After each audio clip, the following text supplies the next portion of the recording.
عام طور پر جب کسی جسمانی چوٹ یا زخم کی بات ہوتی ہے نا، تو سب کچھ ایک دم واضح ہوتا ہے۔ بالکل صاف نظر آتا ہے۔ ہاں، جیسے خدا نہ خواستہ کسی کی ہڈی ٹوٹ جائے تو اسپتال میں ایکس رے نکالتے ہی وہ سفید لکیر صاف دکھ جاتی ہے۔ ڈاکٹر بڑی آسانی سے ایکس رے فلم پر اشارہ کر کے کہتا ہے کہ یہ دیکھیں، یہاں مسئلہ ہے۔ صحیح بات ہے۔ مسئلہ دکھ گیا تو علاج بھی شروع ہو جاتا ہے۔ یعنی بیماری کی نشاندہی فوراً ہو جاتی ہے اور انسان کو ایک تسلی ہوتی ہے کہ ہاں مسئلہ دکھ رہا ہے، اس کا مطلب ہے اسے ٹھیک بھی کیا جا سکتا ہے۔ لیکن جب ہم نفسیاتی زخموں کی بات کرتے ہیں، خصوصاً ایسی چوٹیں جو نو آبادیاتی یعنی کلونیل نظام نے پوری آبادیوں کے ذہن پر لگائی ہیں، تو وہاں تو کوئی ایکس رے مشین کام نہیں آتی۔ بالکل، ہم ایک ایسی دھندلی اور پیچیدہ دلدل میں قدم رکھتے ہیں جہاں مسئلہ بظاہر دکھتا نہیں ہے لیکن نسلوں تک محسوس ضرور ہوتا ہے۔ اور اسی نہ دکھنے والے مسئلے کو سمجھنا کسی بھی معاشرے کا سب سے بڑا چیلنج ہوتا ہے۔ یعنی نفسیاتی اثرات اور ذہنی غلامی کسی ایکس رے میں نظر نہیں آتے۔ ہاں، وہ دکھتے نہیں ہیں، لیکن وہ لوگوں کے چلنے، پھرنے، بولنے اور سوچنے کے انداز میں اس قدر شامل ہو جاتے ہیں کہ انہیں عام زندگی کا حصہ سمجھ لیا جاتا ہے۔ ان زخموں کو دیکھنے کے لیے ایک مختلف قسم کی نظر چاہیے ہوتی ہے۔ اچھا، ایک ایسی نظر جو معاشرے کی گہرائی میں اتر سکے اور ان فرسودہ تصورات کو بے نقاب کر سکے جو صدیوں سے ذہنوں پر مسلط ہے۔ اصل میں وہی نظر ہمیں آج چاہیے۔ اور یوٹیوب چینل دیپ ایکسپرٹ ریویوز پر آج کی اس تفصیلی گفتگو میں ہم اسی گہرائی میں اترنے والے ہیں۔ آج کے اس گہرے مطالعے میں خوش آمدید۔ آج کا موضوع واقعی بہت خاص ہے۔ واقعی ہم فرانس فینون کی مشہور زمانہ اور انتہائی طاقتور کتاب بلیک سکن وائٹ ماسک یعنی کالی جلد سفید نقاب کا جائزہ لے رہے ہیں۔ یہ کتاب اس بات کو سمجھنے کے لیے ایک ماسٹر کلاس ہے کہ نو آبادیاتی نظام نے انسانی ذہن اور شناخت کو کس طرح تباہ کیا۔ اور اس کتاب کی اہمیت آج کے دور میں بھی اتنی ہی ہے جتنی اس وقت تھی۔ بالکل۔ ویسے آگے بڑھنے سے پہلے ایک چھوٹی سی وضاحت ضروری سمجھتی ہوں، کیونکہ یہ آڈیوز اے آئی کے ذریعے تیار کیے گئے ہیں تو ان میں تلفظ یا جنس کی کچھ غلطیاں ہو سکتی ہیں۔ ہاں، یہ بتانا ضروری ہے۔ اور یہ مٹیریل محض تعلیمی مقاصد کے لیے پیش کیا جا رہا ہے۔ اور سب سے اہم بات، اس کتاب میں موجودہ سیاسی، نسلی یا تاریخی تنازعات پر ہم کسی قسم کی طرفداری نہیں کر رہے۔ بالکل، ہمارا ایسا کوئی ارادہ نہیں ہے۔ ہمارا مقصد صرف مصنف کے خیالات کو بالکل غیر جانبدارانہ طور پر سامنے رکھنا ہے تاکہ ان افکار کا بغور تجزیہ کیا جا سکے۔ تو چلیے فینون کی اس دھندلی نفسیاتی دنیا میں قدم رکھتے ہیں۔ ضرور۔ اگر ہم اس کتاب کے انٹروڈکشن یا تعارف کی بات کریں تو فینون کا پیغام شروع میں ہی بہت واضح ہے۔ کتاب کے بالکل شروع میں ہی فینون ایک ایسی بات کرتا ہے جو سن کے رونگٹے کھڑے ہو جاتے ہیں۔ وہ کہتا ہے کہ سی فام لوگوں کے ذہنوں میں خوف اور احساس کمتری کو ایک ٹیکے کی طرح، ایک انجیکشن کی طرح اتار دیا گیا ہے۔ یہ کوئی عام بات نہیں ہے۔ یہ انجیکشن والی تشبیہ حقیقت میں بہت گہرائی رکھتی ہے۔ مطلب یہ فطری نہیں تھا؟ نہیں، بالکل نہیں۔ جب کوئی چیز جسم میں انجیکٹ کی جاتی ہے تو وہ خون میں شامل ہو کر پورے جسم میں پھیل جاتی ہے، پھر اسے باہر نکالنا ناممکن سا ہو جاتا ہے۔ اچھا، تو فنون کا مطلب ہے کہ یہ احساس کمتری جان بوجھ کر ڈالا گیا؟ اصل میں فنون یہاں سمجھانا چاہ رہا ہے کہ احساس کمتری کوئی ایسی چیز نہیں تھی جو سیاہ فام لوگوں میں نیچرلی یا فطرتی طور پر موجود تھی۔ یہ ان کے ذہنوں میں باقاعدہ منصوبہ بندی کے تحت ڈالی گئی تاکہ ان پر تسلط برقرار رکھا جا سکے۔ یہ تو بہت ہی گہرا تجزیہ ہے۔ اور اس کتاب کو لکھنے کا فنون کا اصل مقصد سیاہ فام آدمی کو خود اسی کی الجھی ہوئی ذات سے آزاد کروانا تھا۔ وہ ایک تصور پیش کرتا ہے جسے ڈوئل نارسزم یا دوہری خود پسندی کہا جا سکتا ہے۔ دوہری خود پسندی؟ اس سے کیا مراد ہے؟ یہ ایک ایسی عجیب و غریب حالت ہے جہاں سیاہ فام گورا بننا چاہتا ہے کیونکہ اسے صدیوں سے بتایا گیا ہے کہ کامیابی اور تہذیب کا معیار صرف اور صرف گورا ہونا ہے۔ اوہ، اچھا، اور دوسری طرف؟ اور دوسری طرف گورا شخص اپنی برتری کے ذہن میں پھنسا ہوا ہے۔ وہ بس دوسروں کو اپنے سے نیچے دیکھ کر اپنی انسانیت اور برتری محسوس کرتا ہے۔ یعنی ایک طرف مکمل احساس کمتری اور دوسری طرف مکمل احساس برتری، یہ دونوں ہی انتہائی خطرناک ذہنی کیفیتیں ہیں۔ صحیح کہا آپ نے۔ اور اس شدید تصادم کے نتیجے میں سیاہ فام شخص ایک ایسی بنجر اور بے رنگ جگہ پر پھنس جاتا ہے جسے فینون عدم موجودگی کا خطہ یا the zone of non being کہتا ہے۔ The zone of non being, یہ ٹرمز تھوڑی پیچیدہ ہیں، یہ کیسی جگہ ہے؟ یہ ایک ایسی نفسیاتی جگہ ہے جہاں سیاہ فام آدمی کا اپنا کوئی حقیقی وجود تسلیم ہی نہیں کیا جاتا۔ وہ جو اصل میں ہے، اس کی ثقافت، اس کی تاریخ، اس کی کوئی اہمیت نہیں ہے۔ مطلب اسے مٹا دیا گیا ہے۔ بالکل، اسے سمجھ لیا جاتا ہے کہ وہ وجود ہی نہیں رکھتا جب تک کہ وہ کسی گورے کی طرح نہ بن جائے۔ یہ تو کچھ ایسا لگتا ہے جیسے کوئی شخص کسی میلے میں جائے اور وہاں ایک فن ہاؤس مرر یا وہ جو تشویشناک آئینہ ہوتا ہے وہ لگا ہو۔ ہاں، وہ آئینہ جو شکل بگاڑ دیتا ہے۔ صحیح، وہ شخص اس آئینے کے سامنے کھڑا ہوتا ہے اور آئینہ اس کی شکل کو بری طرح بگاڑ کر پیش کرتا ہے۔ انسان جانتا ہے کہ اس کی حقیقی شکل ایسی نہیں ہے، لیکن وہ آئینہ اسے مسلسل ایک بڑی، چھوٹی اور بگڑی ہوئی تصویر دکھا رہا ہوتا ہے۔ یعنی نوآبادیاتی نظام بھی آبادیوں کو خود اپنا عکس اسی طرح بگڑاوا اور حقیر دیکھنے پر مجبور کرتا ہے۔ وہ فن ہاؤس مرر ان کا معاشرہ بن جاتا ہے جس میں وہ دن رات خود کو دیکھتے ہیں۔ بہت خوبصورت مثال ہے یہ۔ اصل نظام ہی وہ آئینہ ہے۔ لیکن ایک بات میں سوچ رہی تھی، اگر مسئلہ اتنا معاشرتی ہے تو فرائڈ جیسے مشہور ماہرین نفسیات کے روایتی طریقے ایسی حالت میں ناکام کیوں ہو جاتے ہیں؟ فینون اس مسئلے کو حل کرنے کے لیے سوشیوجنی یا معاشرتی تشخیص کی بات کرتا ہے۔ وہ ذاتی تھراپی تک محدود کیوں نہیں رہتا؟ اچھا، یہ بہت اہم سوال ہے۔ دیکھیں، فرائڈ کا روایتی طریقہ ہمیشہ کسی فرد کے ذاتی بچپن، اس کے خاندان یا اس کے ذاتی تجربات میں بیماری کی وجہ ڈھونڈتا ہے۔ ہاں، یعنی ذاتی مسائل کو دیکھتا ہے۔ بالکل۔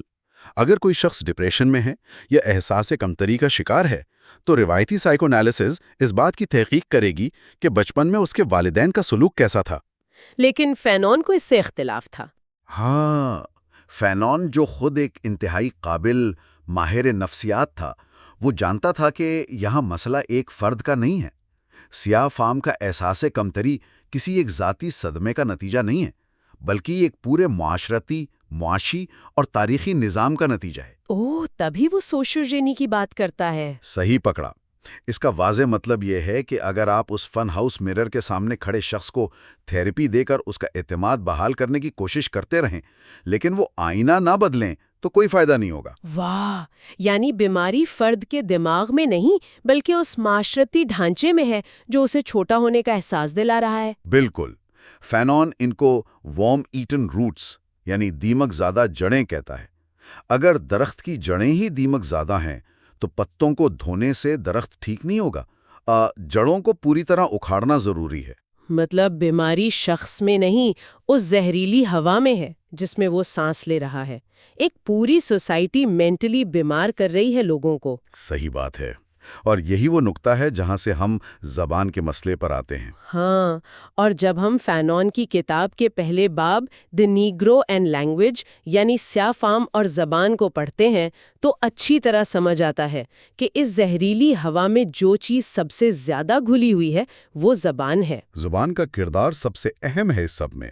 فینون نے اس باب کے آغاز میں ایک بہت ہی خطرناک اور گہرا جملہ لکھا ہے۔ وہ کہتا ہے کہ بولنے کا مطلب ہے دوسرے کے لیے وجود رکھنا۔ اس جملے کی گہرائی پر غور کیا جائے تو عجیب سی الجھن ہوتی ہے۔ الجھن کیسی؟ ہم تو عام طور پر زبان کو بس اپنی بات یا اپنی انفارمیشن دوسروں تک پہنچانے کا ایک آلہ سمجھتے ہیں۔ یہ وجود رکھنے والی کیا بات ہوئی؟ عام حالات میں زبان واقعی بس ایک رابطے کا آلہ ہی ہوتی ہے، لیکن کولونیل یا نیو آبادیاتی معاشرے میں یہ آلہ ایک بنیادی ہتھیار بن جاتا ہے۔ ہتھیار؟ کس طرح؟ فینون سمجھاتا ہے کہ بولنے کا مطلب محض گرامر کے اصول سیکھنا یا ٹھیک تلفظ میں لفظ ادا کرنا نہیں ہے۔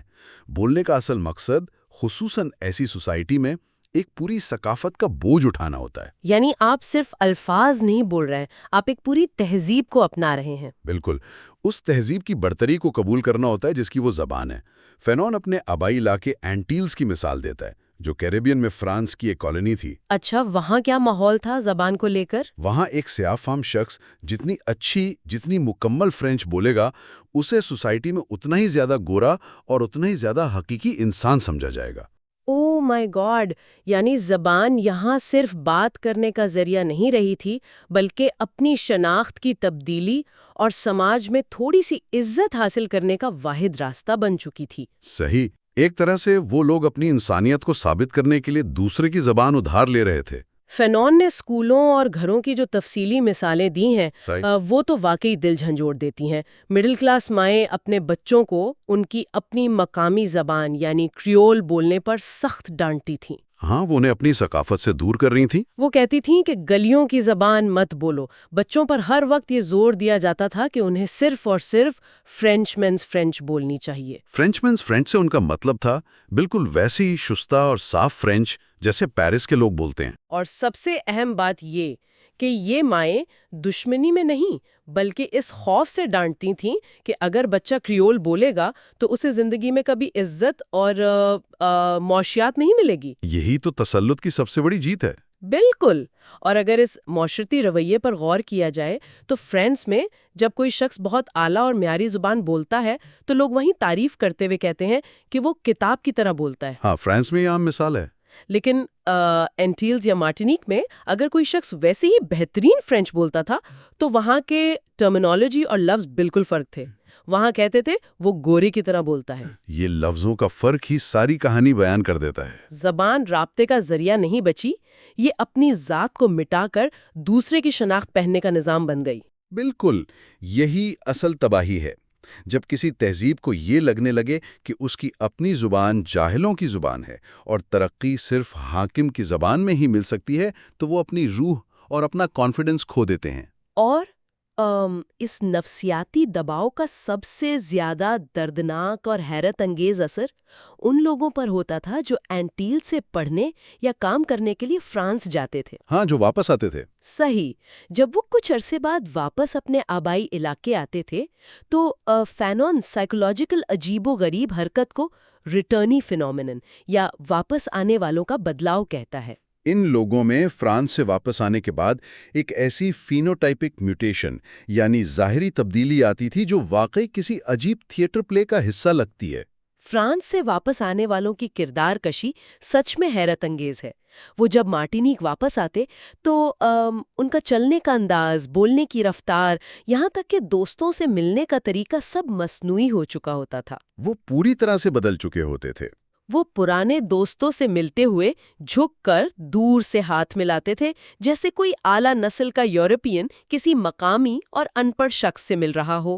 اور سب سے بڑی ایکٹنگ یہ کرتے تھے کہ دکھاوا کرتے کہ انہیں اپنی ماں بولی یعنی کریول زبان بھول چکی ہے۔ ارے ہاں، وہ ایک واقعہ جو فنون نے کتاب میں لکھا ہے کسان باپ اور بیٹے کا، وہ تو لاجواب ہے۔ He actually dropped a heavy farming tool on his foot۔ ہاں، تاکہ اس کی فیک ایکسنٹ نکل جائے۔ صحیح کہا۔ یہ کہانی اپنے اندر ایک عجیب سا طنز اور حقیقت رکھتی ہے۔ اصل میں وہ مثال اس پوری مصنوعی اور عجیب و غریب حالت کی مزاحیہ لیکن نہایت صدیق عکاسی کرتی ہے۔ بیٹا فرانس سے پڑھ کر واپس آتا ہے اور اپنے کھیتی باڑی کرنے والے باپ کے سامنے انجان بننے کی ایکٹنگ کرتا ہے۔ مطلب وہ اپنے ہی علاقے میں انجان بن رہا ہے۔ زمین پر کھیتی کا ایک عام سا آلہ پڑا ہوتا ہے جسے اس نے بچپن سے دیکھا ہوتا ہے، لیکن وہ گورا بننے کے چکر میں عجیب سے بناوٹی لہجے میں پوچھتا ہے، بھائی اس آلے کو کیا کہتے ہیں؟ باپ بھی تجربہ کار اور سمجھدار کسان ہوتا ہے نا؟ بالکل، وہ اس مصنوعیت کو سمجھ جاتا ہے۔ وہ جواب دینے کے بجائے جان بوجھ کر وہ بھاری آلہ اپنے بیٹے کے پاؤں پر گرا دیتا ہے۔ اور اس کے بعد بیٹے کی ساری پیرس والی فرینچ فوراً بھول جاتی ہے۔ چوٹ لگتے ہی اس کے منہ سے فوراً اپنی اصلی اور ٹھیٹھ کریول زبان میں چیخ اور گالیاں نکلتی ہیں۔ ایک ہی جھٹکے میں ریالٹی چیک مل جاتا ہے اسے۔ یہ تصور کرنا کتنا مزاحیہ ہے کہ باپ نے بس ایک آلہ پاؤں پر گرایا اور بیٹے کی اچانک گم ہو جانے والی یادداشت ایک جھٹکے میں واپس آ گئی۔ لیکن اس مزاحیہ قصے کے پیچھے اگر دیکھا جائے تو کتنا گہرا درد چھپا ہے۔ وہ لوگ اپنی حقیقت کو، اپنی مٹی کو اس قدر چھپا رہے تھے کہ انہیں ایکٹنگ کرنی پڑ رہی تھی۔ واقعی بہت دردناک بات ہے۔ ایک اور واپس آنے والے شخص کا قصہ بھی فینون بیان کرتا ہے، جو کسی ریسٹوران یا بار میں جاتا ہے اور اپنی فرینچ دستاویز ثابت کرنے کے لیے آر کو اتنا لڑکا کر اور سجا کر بولتا ہے کہ لگتا ہے حلق میں کچھ پھنس گیا ہے۔ Waiter, bring me a beer. ہاں بالکل ایسے، تاکہ پورے بار کو پتا چلے کہ یہ شخص جاہل مقامی نہیں ہے بلکہ فرانس سے ہو کر آیا ہے اور اس کی عزت کرنی چاہیے۔ دراصل جب اس رویے کا گہرا تجزیہ کیا جائے تو ہم دیکھتے ہیں کہ یہ واپس آنے والے لوگ اپنے ہی علاقے میں ایک ڈیمی گاڈ یعنی آدھے خدا بن کر گھومتے تھے۔ لوگ ان کی عزت بھی کرتے تھے اور ان سے معروف بھی ہوتے تھے۔ لیکن فانون نے ظاہر کیا کہ اندر سے یہ لوگ انتہائی خوفزدہ ہوتے تھے۔ بالکل، انہیں ہر وقت ڈر لگا رہتا تھا کہ کہیں ان سے کوئی ایسی غلطی نہ ہو جائے، کوئی ایسا مقامی لفظ نہ نکل جائے جس سے ثابت ہو جائے کہ وہ اصل میں یورپین نہیں ہیں۔ یہ برتاؤ اپنے آپ کو گوروں کے برابر ثابت کرنے کی ایک نہایت مصنوعی کوشش تھی، اور اس ایکٹنگ کا سب سے بڑا نقصان یہ ہوتا تھا کہ یہ چیز انہیں اپنے ہی لوگوں سے، اپنی بنیادوں سے مکمل طور پر کاٹ دیتی تھی۔ صحیح، وہ نفسیاتی طور پر بے گھر ہو جاتے تھے نا، ادھر کے رہتے تھے نہ ادھر کے۔ یہی مسئلہ ہے نا، ایک طرف سیاہ فام شخص ہے جو اپنی ثقافت کا انکار کر کے بہترین فرینچ بولنے کی آخری حد تک کوشش کر رہا ہے تاکہ سوسائٹی میں ایکسیپٹ ہو سکے، اور دوسری طرف وہ گورا معاشرہ ہے جس کا وہ حصہ بننا چاہتا ہے۔ یہ گورا معاشرہ اس سیاہ فام سے کس طرح بات کرتا ہے؟ پجن یعنی ٹوٹی پھوٹی زبان میں۔ یہ بڑا دردناک پہلو ہے۔ مطلب ایک انسان اتنی محنت کر کے اپنی زبان بھول کر ان کی زبان پر عبور حاصل کر رہا ہے، اور وہ گورا آگے سے اسے کسی بچے یا جاہل کی طرح ٹریٹ کر رہا ہے۔ یہاں فینون کی تحریر میں ایک واضح اور جائز غصہ نظر آتا ہے۔ فینون ایسی کئی مثالیں پیش کرتا ہے جہاں ڈاکٹرز، پولیس والے، یہاں تک کہ مذہبی پادری بھی جب کسی سیاہ فام سے بات کرتے تھے تو پجن استعمال کرتے تھے۔ ایک عجیب سا سرپرستانہ انداز تھا ان کا۔ بالکل، ایک انتہائی پیٹرنلسٹک انداز میں۔ وہ یہ دکھانا چاہتے تھے کہ ہم تمہارے ساتھ تمہاری سطح پر آ کر بات کر رہے ہیں، کیونکہ تمہاری ذہنی استعداد پوری زبان سمجھنے کی نہیں ہے۔ وہ پادری والی مثال واقعی دماغ میں بس جاتی ہے۔ ایک سیاہ فام شخص دور دراز علاقے سے چرچ میں عبادت کے لیے آتا ہے، اور پادری اسے دیکھ کر بالکل ٹوٹی پھوٹی اور بے تکی زبان میں کہتا ہے، you go away big savanna what for? مطلب تم بڑے جنگل سے یہاں کیوں آئے؟ کس طرح کی زبانیں؟ اور اس ڈاکٹر کی مثال بھی کتنی عجیب اور تکلیف دہ ہے۔ اگر کوئی گورا مریض کلینک آتا تو ڈاکٹر مکمل اور مہذب زبان میں احترام کے ساتھ کہتا کہ بتائیے جناب آپ کو کیا تکلیف ہے؟ لیکن جب کوئی سیاہ مریض دروازے سے اندر آتا تو اچانک ڈاکٹر کا لہجہ، زبان اور انداز دونوں گر جاتے۔ وہ کہتا، "Sit there boy, where does it hurt?" یہ بوائے کہنا اور ایسے بات کرنا جیسے کسی جانور یا چھوٹے بچے سے بات کر رہے ہوں، یہ بہت توہین آمیز تھا۔ حیرانگی کی بات یہ ہے کہ بعض دفعہ یہ رویہ لاشعوری ہوتا تھا اور بظاہر دشمنی پر مبنی نہیں لگتا تھا۔ پیٹرنلسٹک لوگ سچ میں سمجھتے تھے کہ وہ سیاہ فام شخص پر احسان کر رہے ہیں۔ اصل میں ان کو لگتا تھا وہ ان کے لیول پر آ کر مدد کر رہے ہیں۔ لیکن اصل تکلیف اور غصہ اسی بے حسی، بے تکی ہمدردی اور تصوف پر آتا ہے۔ میرا دماغ بار بار اس اثر کی طرف جاتا ہے جو اس طریقے کی وجہ سے لوگوں کے ذہن پر پڑتا ہے۔ نفسیاتی اثر تو تباہ کن تھا۔ پرانی ہالی ووڈ فلموں میں بھی دیکھیں تو سیاہ فام کرداروں کو ہمیشہ جھک کر اور یسو باس بولتے ہوئے معصوم یا بے وقوف دکھایا جاتا تھا۔ ایسا کیوں کیا جاتا تھا؟ اس عجیب و غریب اور ظالمانہ نظام کو تصور میں لانے اور سمجھنے کے لیے فانون نے ایک اصطلاح استعمال کی ہے جسے پراسپیرو کمپلیکس کہتے ہیں۔ Prospero complex? یہ کسی ڈرامہ کا حوالہ ہے؟ ہاں، یہ شیکسپیئر کے مشہور ناٹک دی ٹیمپسٹ کا حوالہ ہے، جہاں پراسپیرو ایک کردار ہے جو ایک جزیرے پر قبضہ کرتا ہے۔ وہ مقامی کردار کیلیبن کو اپنی زبان سکھاتا ہے لیکن اسے غلام ہی رکھتا ہے۔ یعنی زبان سکھا کر بھی رتبہ نہیں دیتا۔ بالکل۔ جب ایک گورا شخص کسی بر صغیر یا نوآبادیاتی شخص سے جان بوجھ کر ٹوٹی پوٹی زبان میں بات کرتا ہے تو اس کا اصل مقصد آسان رابطہ بالکل نہیں ہوتا۔ تو مقصد کیا ہوتا ہے؟ اس کا مقصد ایک واضح پیغام دینا ہوتا ہے کہ اپنی اوقات میں رہو۔ وہ نفسیاتی طور پر بتانا چاہتا ہے کہ تم اور ہم برابر نہیں ہیں۔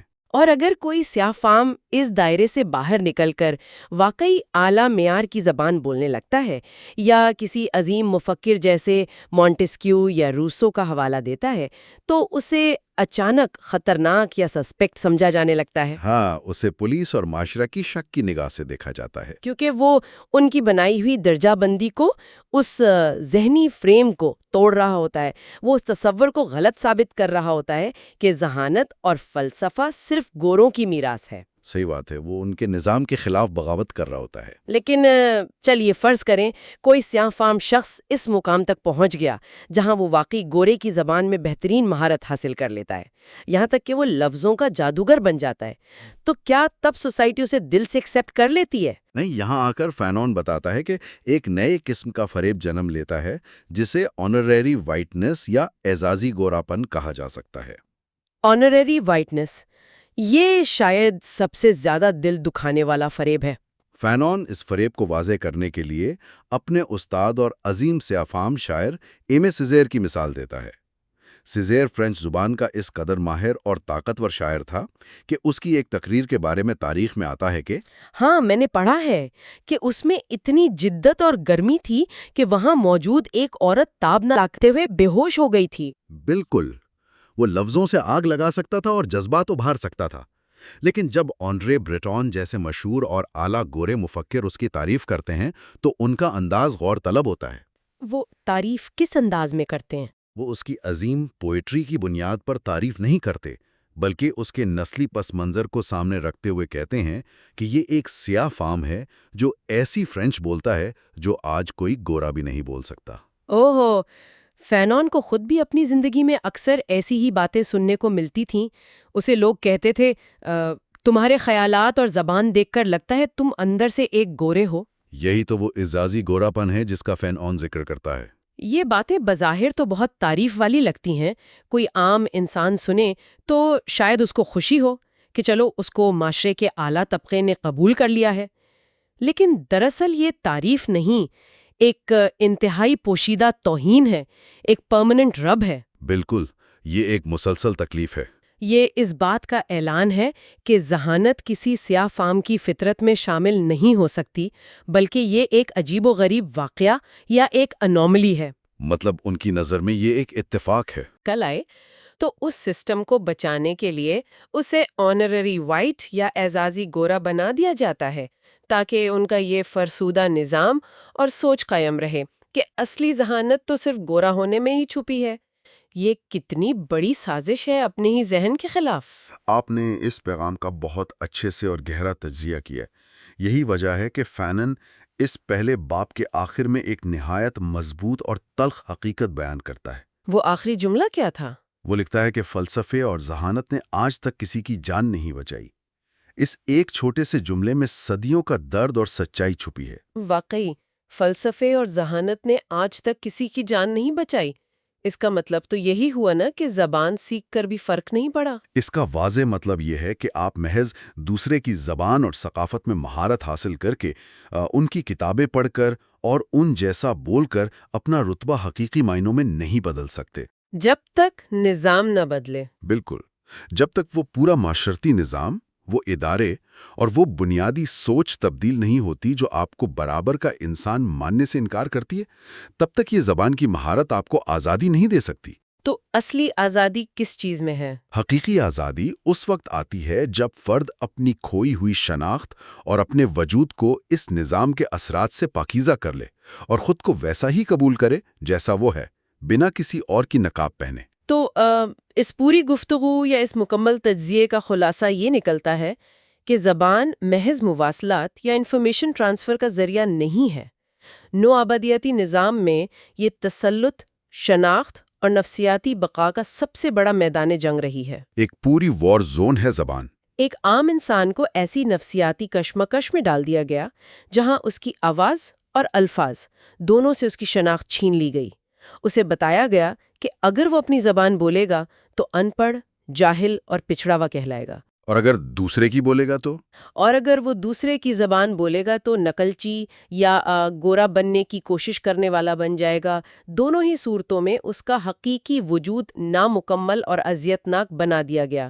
وہ اس فن ہاؤس مرر کے آگے زندگی گزارنے پر مجبور ہو گیا۔ بے شک، یہی وجہ ہے کہ فینون کی یہ تحریر کسی مخصوص تاریخی دور تک محدود نہیں رہتی۔ ہاں، یہ صرف اس وقت کی بات نہیں لگتی۔ یہ طاقت معاشرتی ڈھانچے اور زبان کے درمیان موجود رشتے کی ایک لافانی داستان ہے۔ یہ ہمیں سمجھاتی ہے کہ نظام کس طرح ہمارے ذہنوں میں فرق پیدا کرتے ہیں اور زبان کو ایک ٹول کے طور پر کیسے استعمال کیا جاتا ہے تاکہ لوگوں کو ان کی اوقات یاد دلائی جا سکے۔ اور اس پوائنٹ پر اس تفصیلی گفتگو کو سمیٹتے ہوئے ہمیں اس بارے میں ضرور سوچنا چاہیے کہ فینون کے یہ خیالات آج کے اس تیزی سے بدلتے ڈیجیٹل اور گلوبل دور میں کہاں فٹ آتے ہیں۔ آج کا دور بھی ان نفسیاتی الجھنوں سے آزاد نہیں ہے۔ فینون کی یہ باتیں بھلے ہی کئی دہائیوں پرانی ہیں، لیکن آج کے اس کارپوریٹ اور متحرک معاشرے میں بھی کچھ خاص زبانوں اور کچھ خاص لہجوں کا دبدبہ اسی طرح قائم ہے۔ بالکل، پروفیشنلزم کے نام پر۔ ہاں، ملٹی نیشنلز اور کارپوریٹ دنیا میں پروفیشنلزم کے نام پر ایک خاص انداز اپنانے کا دباؤ ہر وقت موجود رہتا ہے۔ یہ سوچنا ضروری ہے کہ کیا آج بھی ہم جانے یا انجانے میں اپنے حقیقی چہروں پر ایسی ہی کوئی سفید نقاب نہیں پہن رہے؟ یہ واقعی ایک چبھتا ہوا سوال ہے۔ جب کسی بڑی میٹنگ میں اپنی مقامی زبان بولنے میں ہچکچاہٹ محسوس ہوتی ہے یا اپنا لہجہ زبردستی تبدیل کیا جاتا ہے تاکہ لوگ بہتر سمجھیں، تو کیا ہم فینون کے اسی زون آف نان بینگ میں واپس نہیں چلے جاتے جہاں ہم اپنی شناخت گوا بیٹھتے ہیں؟ ہم خود کو اسی آئینے میں دیکھنا شروع کر دیتے ہیں۔ یہ واقعی ایسی سوچ ہے جو دماغ کے دروازے کھول دیتی ہے اور ہمیں اپنے ارد گرد کے نظام پر سوال اٹھانے پر مجبور کرتی ہے۔ یہ آخری خیال دراصل فنان کے اس نفسیاتی ایکس رے کا حصہ ہے جس پر ہم نے آغاز میں بات کی تھی۔ زخموں کے نشان بھلے ہی ظاہری طور پر مٹ گئے ہوں، لیکن ہماری روزمرہ کی بول چال، ہمارا لہجہ، ہمارا آفس میں برتاؤ اور ہماری یہ اندرونی کشمکش آج بھی ان الجھنوں کا ثبوت ضرور دے دیتے ہیں۔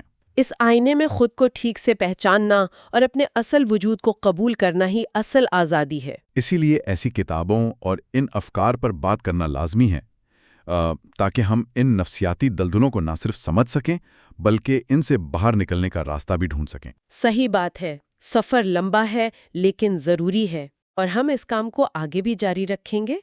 اگلے حصے میں ہم اسی کتاب کے اگلے باب پر گفتگو کریں گے اور دیکھیں گے کہ فینن نفسیاتی الجھنوں اور تاریخی رشتوں کے مزید کن پہلوؤں کو بے نقاب کرتا ہے۔ تب تک کے لیے دیکھتے رہیے ڈیپ ایکسپرٹ ریویوز۔ تصور کریں ایک مرد اور ایک عورت قربت کے انتہائی نجی لمحات میں ہیں، ایک ایسا وقت جو انسانی ذات کا سب سے خفیہ اور روحانی حصہ سمجھا جاتا ہے، اور اچانک آئین اس وقت مرد زور سے چلاتا ہے، شولچر زندہ باد۔ شولچر وہ شخص جس نے فرانس میں غلامی ختم کی تھی۔ اب ایک رومانی لمحے میں ایک سیاسی نعرہ سننے میں بے حد عجیب لگتا ہے نا؟ بالکل، بہت عجیب ہے۔ لیکن اس تحقیقی گفتگو کا آغاز اس تسلسل کے ساتھ ہوتا ہے کہ ہم لگاتار ان تحریروں اور مواد کا مطالعہ کر رہے ہیں جو انسانی نفسیات اور معاشرتی طبقات کی گہرائیوں کو کھولتے ہیں۔ صحیح۔ پچھلے حصوں کی طرح آج کا مواد بھی تحقیق اور نوٹس کے ایک اہم ڈھیر سے نکالا گیا ہے۔ آج ہم ان نوٹس کے دو اہم ابواب کا نچوڑ نکال رہے ہیں جو اس بات پر روشنی ڈالتے ہیں کہ جب نسلی فرق اور کالونیلزم یعنی نظامیت انسان کی ذاتی زندگی میں یہاں تک کہ محبت اور شادی کے فیصلوں میں دخل انداز ہوتے ہیں تو دراصل کیا ہوتا ہے؟ یہ واقعی ایک حیران کن منظر کشی ہے۔ ایک ایسے قربت کے لمحے میں شولچر کا نام پکارنا یہ ظاہر کرتا ہے کہ مرد وہاں محبت نہیں بلکہ آزادی اور برابری کا جشن منا رہا ہے۔ وہ اس سفید فام عورت کے ذریعے اس نظام کو فتح کر رہا ہے جس نے اسے صدیوں تک نیچے رکھا۔ اور کیونکہ آج کے ان نوٹس میں کچھ ایسی باتیں اور نفسیاتی تجزیے موجود ہیں جو یقیناً حساس ہیں، صحیح، اور شاید چبھنے والے دی، تو یہاں شروع میں ہی یہ واضح کرنا مناسب ہوگا کہ ہمارا مقصد ان میں سے کسی نظریے کو جج کرنا یا کسی ایک سائٹ کی حمایت کرنا نہیں ہے۔ بالکل نہیں۔ ہم صرف اس تحقیق کو بالکل انہی لفظوں اور گہرائی کے ساتھ کھول رہے ہیں تاکہ ہم اس نفسیات کو سمجھ سکیں۔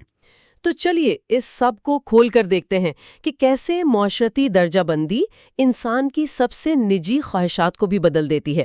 اور اس کو سمجھنے کے لیے مواد جس پہلے کردار سے ہمارا تعارف کراتا ہے وہ ہے مایوٹ کپیسیا۔ اچھا۔ مایوٹ کی کہانی جوسوی مارٹینیکیز نام کی کتاب سے لی گئی ہے۔ مایوٹ ایک عورت ہے جو ایک سفید فام شخص آندرے سے محبت کرتی ہے، لیکن جب وہ اس محبت کی وجہ بیان کرتی ہے تو اس کے الفاظ بہت عجیب ہیں۔ کیا کہتی ہیں وہ کہتی ہے، مجھے صرف اتنا پتا ہے کہ اس کی آنکھیں نیلی تھیں، بال سنہرے تھے اور رنگت سفید تھے، اور میں اس سے محبت کرتی تھی۔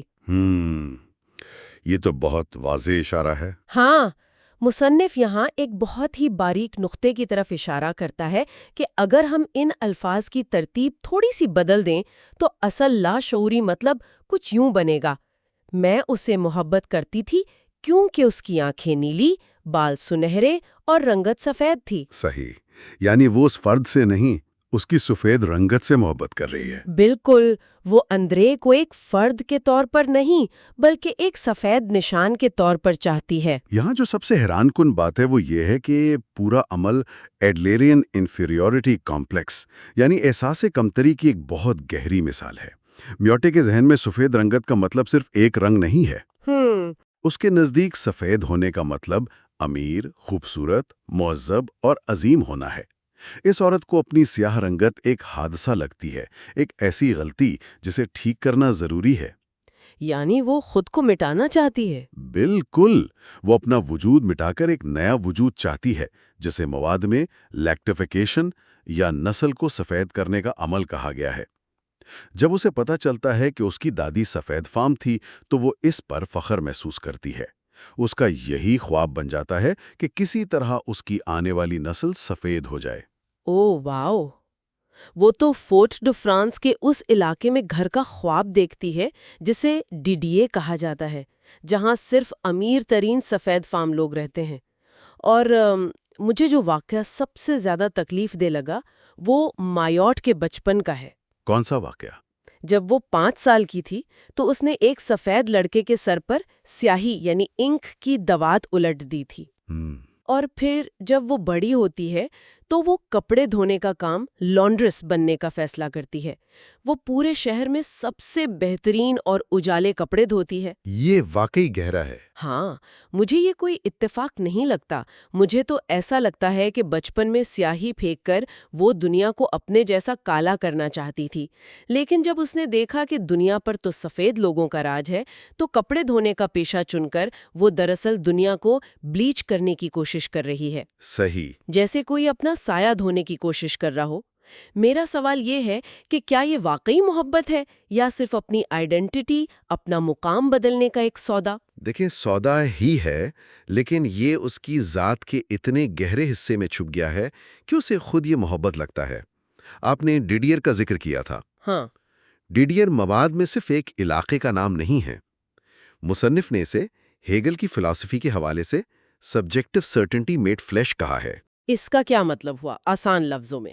یعنی جب آپ کے اندر کا ایک یقین، ایک خواب، ایک فزیکل شکل اختیار کر لے۔ میوتے کے لیے ڈیڈیے اس بلندی کا نام ہے جہاں پہنچ کر وہ اپنے پاسٹ، اپنے رنگ اور اپنی نسل سے مکمل طور پر آزاد ہو سکتی ہے۔ وہ اس سوسائٹی میں شامل ہونا چاہتی ہے۔ بالکل، لیکن مسئلہ یہ ہے کہ جب آندرے اسے ایک عام پارٹی میں لے جاتا ہے تو وہاں کی سفید فام عورتیں اسے ایسی حقارت بھری نظروں سے دیکھتی ہیں کہ وہ خود کو وہاں ہمیشہ کے لیے نامقبول سمجھ لیتی ہے۔ یہ تو بہت دکھ کی بات ہے۔ اور اس ساری کشمکش میں مواد یہ ثابت کرتا ہے کہ ایسی عورتیں اپنے فیصلوں کو جسٹیفائی کرنے کے لیے اکثر یہی ذہنیت دکھاتی ہیں کہ کالا ہونا ٹھیک ہے لیکن غربت اس سے بھی زیادہ کالی ہوتی ہے۔ اور اس ذہنیت کی انتہا ہمیں ایک اور کردار نینی کی کہانی میں ملتی ہے۔ ہاں، نینی کا کیس تو بہت ایکسٹریم ہے۔ بالکل، نینی عبداللہ ساجے کی کہانی کا کردار ہے۔ وہ ایک ملاٹو یعنی مخلوط نسل کی عورت ہے، اور یہاں سے کہانی ایک بہت ہی عجیب رخ لیتی ہے۔ نینی کو ایک سیاہ فام شخص جس کا نام مکتار ہے ایک خط لکھتا ہے۔ اب مختار کوئی عام شخص نہیں ہے، وہ ایک اکاؤنٹنٹ ہے، انتہائی تعلیم یافتہ ہے، پڑھا لکھا ہے، اور اس نے نہایت مہذب اور محبت بھرا خط لکھا ہوتا ہے۔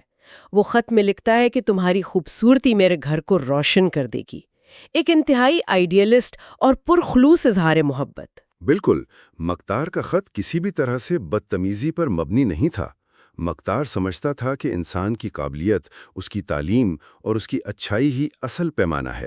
صحیح۔ اس نے سوچا کہ کیونکہ نینی ایک مہذب عورت ہے تو وہ اس پاک محبت کو سمجھے گی۔ وہ رنگ یا نسل کے اس فرق کو اہمیت نہیں دے رہا تھا۔ لیکن نینی کا ریاکشن وہ شدید حیران کن تھا۔ ایک سیدھی سی نہ کیوں نہیں کی گئی؟ مواد بتاتا ہے کہ نینی اور اس کی پوری آلے دوالے کی سوسائٹی اس خط پر اس قدر غصے میں آ جاتی ہے جیسے کوئی خون یا بہت بڑا جرم ہو گیا ہو۔ ہاں بالکل، ہنگامہ کھڑا ہو جاتا ہے۔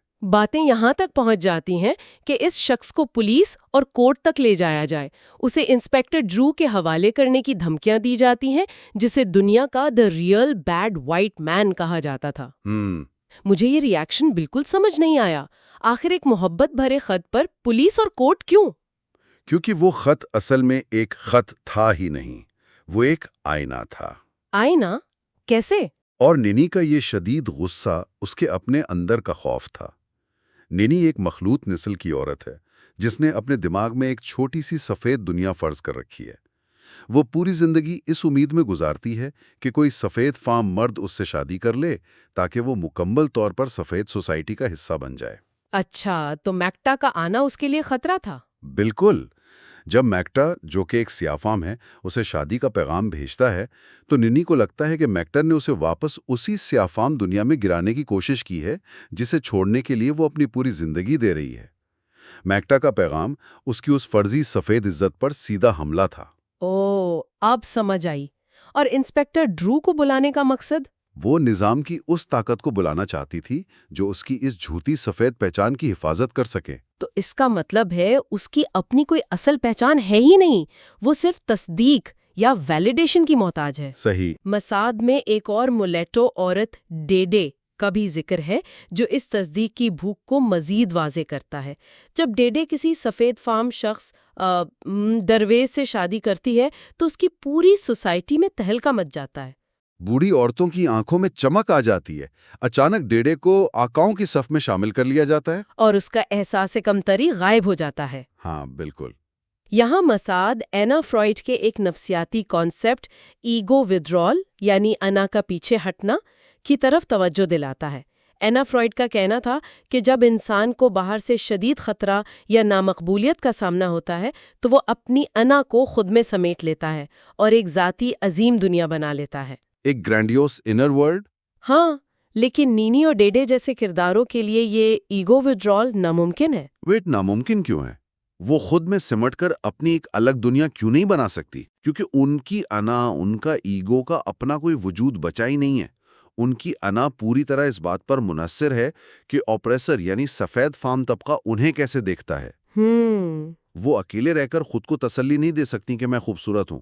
انہیں سفید فام لوگوں کی تصدیق چاہیے ہی چاہیے تاکہ ان کا وجود معنی رکھ سکے۔ ان کی پوری سائیکولوجیکل فاؤنڈیشن ہی باہر سے آنے والی مثبت تصدیق پر کھڑی ہے۔ یہ تو واقعی سوچنے والی بات ہے۔ اب تک ہم نے دیکھا کہ کیسے خواتین جیسے مایوت اور نینی اپنے وجود کو برابر ثابت کرنے کے لیے شادی کا سہارا لیتی ہیں، لیکن کیا مردوں کے ہاں یہ نفسیات مختلف ہے؟ یہ ایک بہت اہم سوال ہے۔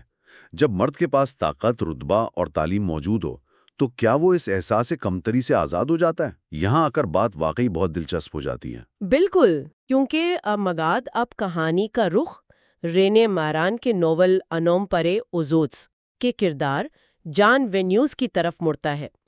جان وینیوز ایک مرد ہے اور وہ کوئی عام شخص نہیں ہے۔ وہ بورڈو میں پلا بڑھا ہے، انتہائی پڑھا لکھا ہے، سٹینڈال اور پاسکل جیسے فلسفیوں کو پڑھتا ہے اور ایک مہذب افسر ہے۔ صحیح۔ وہ ایک سفید فام عورت آندرے مریل سے شادی کرنا چاہتا ہے۔ اگر اس کو میں ایک تمثیلی نقطے سے سمجھاؤں تو جان وینیوز شدید قسم کے امپوسٹر سنڈروم کا شکار لگتا ہے۔ Impostor syndrome? ہاں، وہ اندر سے جانتا ہے کہ وہ کالا ہے، لیکن باہر سے وہ خود کو مکمل یورپین ثابت کرنے کی کوشش کر رہا ہے۔ دیکھیں، آپ کا امپوسٹر سنڈروم کا پوائنٹ کافی حد تک ٹھیک ہے، لیکن یہاں مسئلہ امپوسٹر سنڈروم سے بھی تھوڑا آگے کا ہے۔ جان وینیوز کی کشمکش صرف پروفیشنل یا معاشرتی نہیں ہے، بلکہ وجودی یعنی ایگزسٹینشل ہے۔ ایگزسٹینشل کیسے؟ وہ خود کو سیاہ فام ماننے سے انکار کرتا ہے، لیکن اسے خوف ہے کہ دنیا اسے ویسا ہی دیکھتی ہے جیسا باقی سیاہ فام لوگوں کو۔ اس کا سفید فام دوست کولانگیز اسے خط میں لکھتا ہے کہ تم ہم میں سے ہو، تمہارا صرف رنگ کالا ہے، باقی تمہاری سوچ اور تمہارا طرز زندگی بالکل یورپین ہے۔ صحیح۔ کولانگیز اسے باقاعدہ اجازت دیتا ہے کہ جاؤ اور آندرے سے شادی کر لو۔ اور اسی سو کالڈ امپوسٹر سنڈروم اور اس خوف کو چھپانے کے لیے وہ عجیب حرکتیں کرتا ہے۔ وہ اپنے ہی سیاہ فام ملازموں جیسے کہ سوا سے شدید دوری اختیار کرتا ہے۔ مواد حوالہ دیتا ہے کہ جب اس کے سیاہ فام ملازم اس کے پاس آتے ہیں تو وہ ان سے ہمدردی تو دکھاتا ہے، لیکن انہیں اپنے آپ سے دور بھیج دیتا ہے۔ کیوں؟ تاکہ اپنے سفید فام دوستوں کو یقین دلا سکے کہ وہ ان جیسا یعنی سیویج یا عصابیت پسند نہیں ہے، بلکہ وہ تو ایک پڑھا لکھا افسر ہے۔ بالکل۔ اسے کولانجز جیسے دوست سے شادی کی اجازت کیوں چاہیے؟ کیونکہ اسے لگتا ہے کہ اگر ایک سفید مرد نے اس کی تصدیق کر دی تو ہی دنیا اسے برابر مانے گی۔ یہاں اس بات کا دھیان رکھنا ہوگا کہ جان وینیوز کو صرف اپنی شناخت ثابت نہیں کرنی، اسے اپنی انسانیت اور مردانگی تسلیم کروانی ہے۔ مواد بتاتا ہے کہ جب جان وینیوز اس سفید عورت کا ہاتھ مانگتا ہے تو وہ اس عورت سے صرف محبت نہیں مانگ رہا ہوتا، وہ اس نظام سے ایک اقرارنامہ، ایک سرٹیفکیٹ مانگ رہا ہوتا ہے۔ ایک سرٹیفکیٹ؟ ہاں، وہ لاشعوری طور پر کہہ رہا ہوتا ہے کہ میں برابر ہوں، مجھے ایک سفید مرد کی طرح پیار کیا جا رہا ہے، اس کا مطلب ہے میں بھی سفید ہوں، میں بھی انسان ہوں۔ یہ نسل کا مسئلہ اپنی جگہ چھوڑ کر اس بلندی پر ماننے کی جدوجہد بن جاتا ہے جہاں اسے لگتا ہے کہ اس کی عزت محفوظ ہے۔ لیکن اس گفتگو میں سب سے گہرا ٹوسٹ تب آتا ہے جب مواد اس نسلی اور معاشرتی مسئلے کی اصل جڑ کی طرف اشارہ کرتا ہے، اور وہ جڑ بچپن کے ناسور میں چھپی ہے۔ ہم آتے ہیں ڈاکٹر جرمین گویکس کی نفسیاتی تھیوری کی طرف۔ ابینڈنمنٹ نیوروسس۔ ہاں، جسے مواد میں ابینڈنمنٹ نیوروسس یا ترک کیے جانے کی اعصابی الجھن کہا گیا ہے۔ اگر ہم اسے بڑے تناظر میں دیکھیں تو ہمیں پتہ چلتا ہے کہ جین ویوز کا اصل مسئلہ صرف اس کی نسل یا اس کا رنگ نہیں ہے۔ مواد بڑی تفصیل سے واضح کرتا ہے کہ جین کو بچپن میں ہی کمسنی کے دور میں بورڈنگ سکول بھیج دیا گیا تھا۔ وہ اکیلا تھا وہاں؟ بالکل۔ جب چھٹیاں ہوتی تھیں اور باقی بچے اپنے گھر اپنے والدین کے پاس جاتے تھے تو جین اکیلا اس خالی اور ویران سکول میں رہ جاتا تھا۔ اس نے بچپن میں اکیلے پن اور ٹھکرائے جانے کا اتنا گہرا دکھ سہا ہے کہ وہ اندر سے پوری طرح ٹوٹا ہوا ہے۔ اور یہی دکھ بھری عمر میں ایک اعصابی الجھن، ایک نیوروسس بن کر اس کی پوری زندگی پر حاوی ہو چکا ہے۔ ویٹ، تو جین وینیوز کا مسئلہ صرف اس کی ابینڈنمنٹ نیوروسس ہے؟ یعنی آپ کہہ رہے ہیں کہ معاشرے کا ریسزم اصل مسئلہ نہیں بلکہ اس کا بچپن کا اکیلے پن مسئلہ ہے؟ یہ تو نظام کو کلین چٹ دینے والی بات ہو گئی۔ نہیں، ایسی بات نہیں ہے۔ اگر اس کے نفسیاتی مسائل اس کے اکیلے پن سے ہیں تو ریسزم پر بات کیوں کی جائے؟ یہاں ایک بہت باریک فرق ہے۔ نظام کو یا ریسزم کو کلین چٹ بالکل نہیں دی جا رہی۔ ریسزم اور معاشرتی درجہ بندی ایک حقیقت ہے، لیکن مواد سمجھاتا ہے کہ ریسزم اصل میں اس کی اس ذہنی ساخت کو ویپنائز کرتا ہے، اسے اپنے حق میں استعمال کرتا ہے۔ یعنی وہ مل جاتے ہیں آپس میں۔ ہاں، جان وینیوز اس کشمکش کو نسل کا لباس پہنا لیتا ہے۔ وہ اپنی اعصابی الجھن کا الزام اپنے رنگ پر لگاتا ہے تاکہ اسے ایک ریشنل جسٹیفیکیشن مل سکے۔ اگر وہ سفید فام بھی ہوتا تو جرمین گیکس کہتے ہیں کہ وہ اپنی اس الجھن کو کسی اور کمی جیسے اپنی بدصورتی یا کسی مالی کمی سے جوڑ دیتا۔ اچھا، اور اسی نیوروسس کی وجہ سے وہ محبت سے بھاگتا ہے۔ مواد میں لکھا ہے کہ اینڈرے اسے خط لکھتی ہے، تو مجھے خوشی اور بے چینی ایک ساتھ دیتے ہو، آؤ میرے پاس۔ لیکن جان پیچھے ہٹ جاتا ہے۔ ہاں، وہ ڈرتا ہے۔ وہ لاشعوری طور پر محبت سے ڈرتا ہے تاکہ دوبارہ اکیلا چھوڑ دیے جانے کے دکھ سے بچ سکے۔ وہ کہتا ہے میں محبت کرتا ہوں لیکن مجھے اظہار نہیں کرنا۔ بالکل، جرمین گیکس اسے نیگیٹو ایگریسو ٹائپ کی ابینڈنمنٹ نیوروسس کہتی ہیں۔ ایسا شخص پہلے ہی یہ فرض کر لیتا ہے کہ لوگ اسے ٹھکرا دیں گے، اس لیے وہ دفاعی انداز اپنا لیتا ہے، ڈیفینسو ہو جاتا ہے۔ ہاں، وہ خود ہی لوگوں سے دوری اختیار کر لیتا ہے تاکہ اسے ریجیکٹ ہونے کا دکھ نہ جھیلنا پڑے۔ جین وینوس کا اپنے بچپن کا اکیلاپن اسے اس قدر انسیکیور کر دیتا ہے کہ وہ ہر وقت لوگوں کی طرف سے تصدیق چاہتا ہے، لیکن ساتھ ہی ان پر بھروسہ بھی نہیں کرتا۔ اس کی کوئی مثال ہے مواد میں؟ جیسے ایک چھوٹی سی لیکن اہم مثال ہے کہ وہ جہاز پر لوگوں کی دوستی قبول کرتا ہے، ان کے خریدے ہوئے ڈرنکس پیتا ہے، لیکن فوراً اپنے پیسوں سے انہیں واپس ڈرنکس پلاتا ہے۔ کیوں؟ تاکہ کوئی اس پر احسان نہ جتا سکے۔ بالکل، تاکہ کوئی اسے کمتر یا ناشکرا نہ کہہ سکے۔ اس کا کوئی بھی معاشرتی عمل مکمل آزاد نہیں ہے۔ تو اس سب کا مطلب کیا ہے؟ اس پوری گفتگو ان تینوں کرداروں مایوت، نینی اور جان کی اس تحقیق اور تجزیے کی کیا اہمیت ہے؟ ہمیں ان پاسٹ ٹراماز اور ان کمپلیکس تھیوریز سے کیا فرق پڑتا ہے؟ فرق تو پڑتا ہے۔ ہاں، فرق پڑتا ہے، کیونکہ یہ مواد ہمیں سکھاتا ہے کہ ہم جن چیزوں کو محض اپنا ذاتی مسئلہ یا اپنا نسلی مسئلہ سمجھ کر ان سے لڑتے ہیں، دراصل وہ ہماری ان ذہنی ساختوں کی بنائی ہوئی دیواریں ہوتی ہیں جو بچپن اور معاشرے کے دیے گئے نظام سے بنتی ہیں۔ صحیح بات ہے۔ میوٹ کسی سفید فام کی محبت میں قید ہو کر دنیا کو بلیچ کرنا چاہتی ہے۔ نینی اپنے ہی جیسے پڑھے لکھے مرد کو اس لیے ذلیل کرتی ہے کیونکہ وہ اس کی جھوٹی سفید انا کو توڑتا ہے، اور ژیان وینیوز اپنے اندر کی ٹوٹ پھوٹ اور اکیلے پن کو نسلی فرق کا نام دے کر اصل دکھ سے آنکھ چراتا ہے۔ انسان صرف ایک آزاد فرد نہیں رہتا، بلکہ ایک پورے مرز زدہ نظام کی علامت بن جاتا ہے۔ اور اسی لیے مواد کے آخر میں مصنف یہ بالکل واضح کرتا ہے کہ اس بیماری یا اس اعصابی الجھن کا علاج صرف ان کرداروں کی ذاتی انالیسز یا سائیکو انالیسز میں نہیں ہے۔ مصنف کہتا ہے کہ یہ زہر ہمیشہ کے لیے نکالنا ہوگا۔ ان کرداروں نے اپنی کمزوری اور احساس کمتری کے آگے ہتھیار ڈال دیے تھے، اور وہ خاموشی سے اس قبضہ گیر نظام کا حصہ بن گئے جسے وہ برا سمجھتے تھے۔ جب تک معاشرتی درجہ بندی موجود ہے، عام انسان کی محبت، اس کی شادی، اس کے رشتے ہمیشہ داغدار رہیں گے۔ انسان کی ذات مکمل آزاد اس وقت تک نہیں ہو سکتی جب تک یہ نظام آزاد نہیں ہوتا۔ یہاں اس گفتگو کو سمیٹتے ہوئے ایک آخری گہرا اور فکریہ سوال سامنے آتا ہے۔ اگر ہماری سب سے گہری، سب سے نجی خواہشات، جیسے کہ ہم کس سے محبت کرتے ہیں، کسے چاہتے ہیں، کسے اپناتے ہیں، معاشرے کی بنائی ہوئی اونچ نیچ اور درجہ بندی سے اس قدر متاثر ہو سکتی ہیں، تو ہماری آج کی عام زندگی میں ایسے کتنے فیصلے ہیں جو ہم سمجھتے ہیں کہ ہمارے اپنے ہیں، لیکن دراصل وہ صرف اس معاشرتی نظام کی دیوی اسکرپٹ ہیں؟ یہ واقعی ایک بہت بڑا سوال ہے۔ ہے کہ یہ ہماری آزاد مرضی ہے۔ ہماری محبت میں ہمارا اپنا حصہ کتنا ہے اور باہر کے نظام کا کتنا؟ یہ واقعی ایک ایسی سوچ ہے جو انسان کو اپنے اندر اور اپنے ارد گرد کے نظام میں جھانکنے پر مجبور کر دیتی ہے۔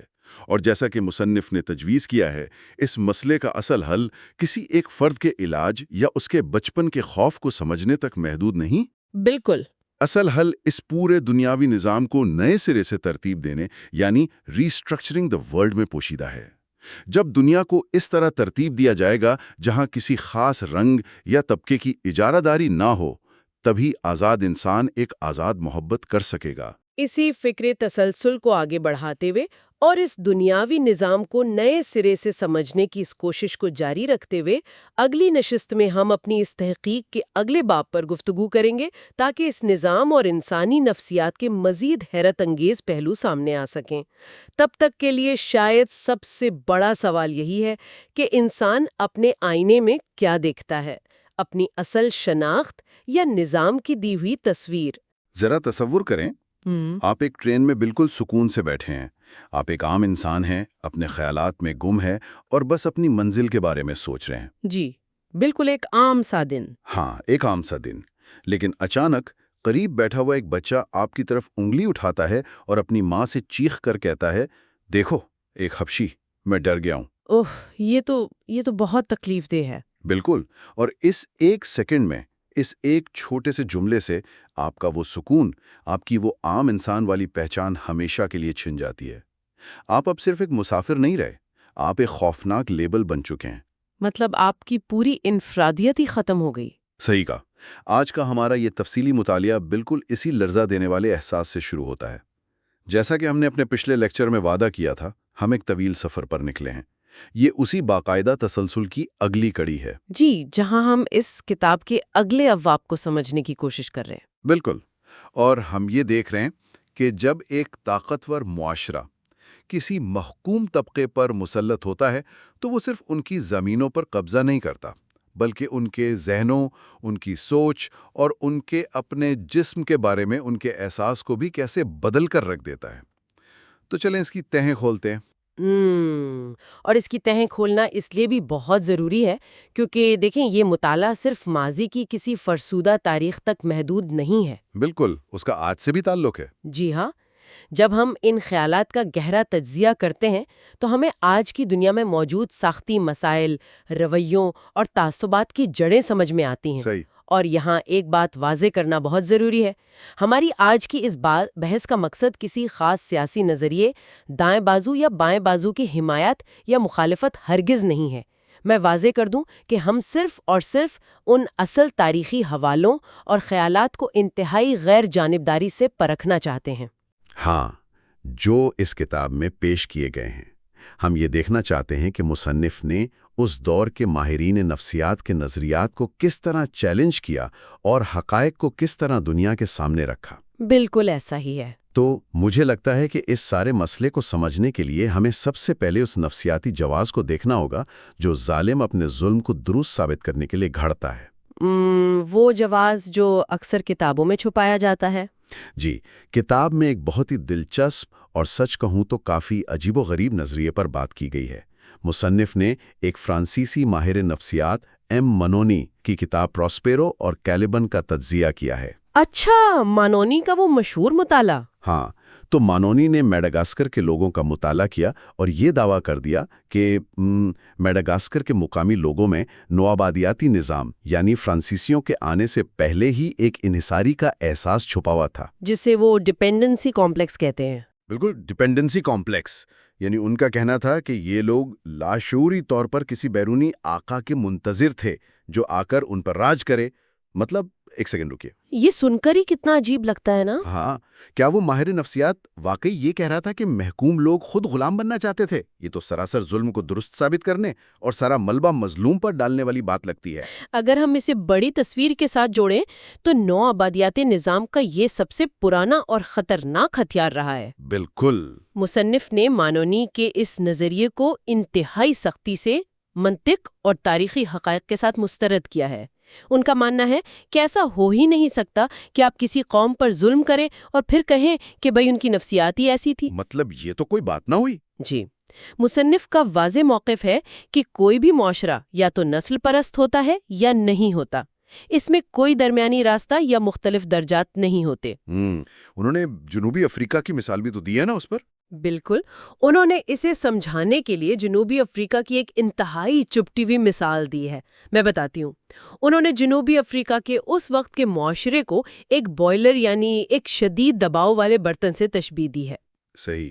اس وقت کے اعداد و شمار کے مطابق وہاں 13 ملین سیاہ فاموں کو محض 2.5 ملین سفید فاموں نے ایک ظالمانہ معاشی اور سماجی ڈھانچے میں قید کر رکھا تھا۔ حیرت انگیز تناسب ہے۔ اب اس نظام میں غریب سفید فام جو سیاہ فاموں سے نفرت کرتے تھے، وہ نفرت کوئی قدرتی یا نفسیاتی اتفاق نہیں تھی، وہ اس نسل پرست ڈھانچے کی پیداوار تھی جو سفید فاموں کو معاشی تحفظ دینے کے لیے جان بوجھ کر بنایا گیا تھا۔ کیا بات ہے! یہاں مشہور فلسفی جان پال سارتر کا وہ قول بالکل درست ثابت ہوتا ہے کہ یہ نسل پرست ہی ہے جو اپنا کمتر خود تخلیق کرتا ہے۔ مطلب آپ کسی کو کمتر بناتے ہیں، اسے موقع نہیں دیتے اور پھر کہتے ہیں کہ یہ تو ہے ہی کمتر۔ سارتر کی اس بات میں تو واقعی سوچنے کا زاویہ ہی بدل دیا، اور مصنف نے مانونی کے اس عجیب و غریب استدلال کو رد کرنے کے لیے جو دلیل دی ہے، ہاں، وہ ڈاکٹر والی مثال۔ جی، ذرا سوچئے، یہ تو بالکل ایسا ہی ہے جیسے فرض کریں ایک کلینک میں ایک ڈاکٹر کے پاس ایک مریض آتا ہے، اس مریض کی ٹانگوں کی رگیں بری طرح سوجی ہوئی ہیں، ویریکوز وینز کا مسئلہ ہوتا ہے جو۔ بالکل۔ اب وہ ڈاکٹر اس بیماری کا سارا الزام اس مریض کی جسمانی اور موروثی سخت پر لگا دیتا ہے۔ وہ کہتا ہے کہ تمہارے تو جینز ہی خراب ہیں، تمہاری فطرت میں ہی یہ بیماری لکھی تھی۔ جبکہ اصل وجہ کچھ اور ہوتی ہے۔ ہاں نا، اور وہ اس واضح اور کھلی حقیقت کو مکمل طور پر نظر انداز کر دیتا ہے کہ وہ بیچارہ مریض روزانہ 10 گھنٹے ایک فیکٹری میں کھڑے ہو کر مزدوری کرنے پر مجبور ہے۔ بالکل ایسا ہی ہے۔ یہ کتنی عجیب اور ظالمانہ بات ہے کہ آپ حالات کے جبر کو، اس پورے معاشی ڈھانچے کو یکسر بھول جائیں اور سارا الزام اس انسان کی فطرت پر ڈال دیں۔ یہ ایک بہترین مثال ہے، اور یہی وہ بنیادی خامی ہے جو میں سمجھتی ہوں کہ مصنف کو مانونی کے کام میں نظر آتی ہے۔ دیکھیں، آپ کسی انسان یا کسی پوری قوم کے رویے کو اس کے گرد موجود معاشی، سماجی اور تاریخی حالات سے کاٹ کر خلا میں نہیں سمجھ سکتے۔ بالکل، خلا میں تو کچھ نہیں ہوتا۔ جب میڈاگاسکر میں فرانسیسیوں نے قدم رکھا تو انہوں نے وہاں کے معاشرے کا پورا خاکہ، ان کی معیشت، ان کی ثقافت، سب کچھ تباہ کر دیا۔ اس تباہی کے بعد پیدا ہونے والے خوف کو آپ یہ نہیں کہہ سکتے کہ مقامی لوگوں نے بس خوشی سے ان کی غلامی قبول کر لی۔ اور یہ کہ وہ لاشعوری طور پر کسی حاکم کی تلاش میں تھے، یہ تو جاگتے ہوئے اور شعوری دنیا کی بات تھی۔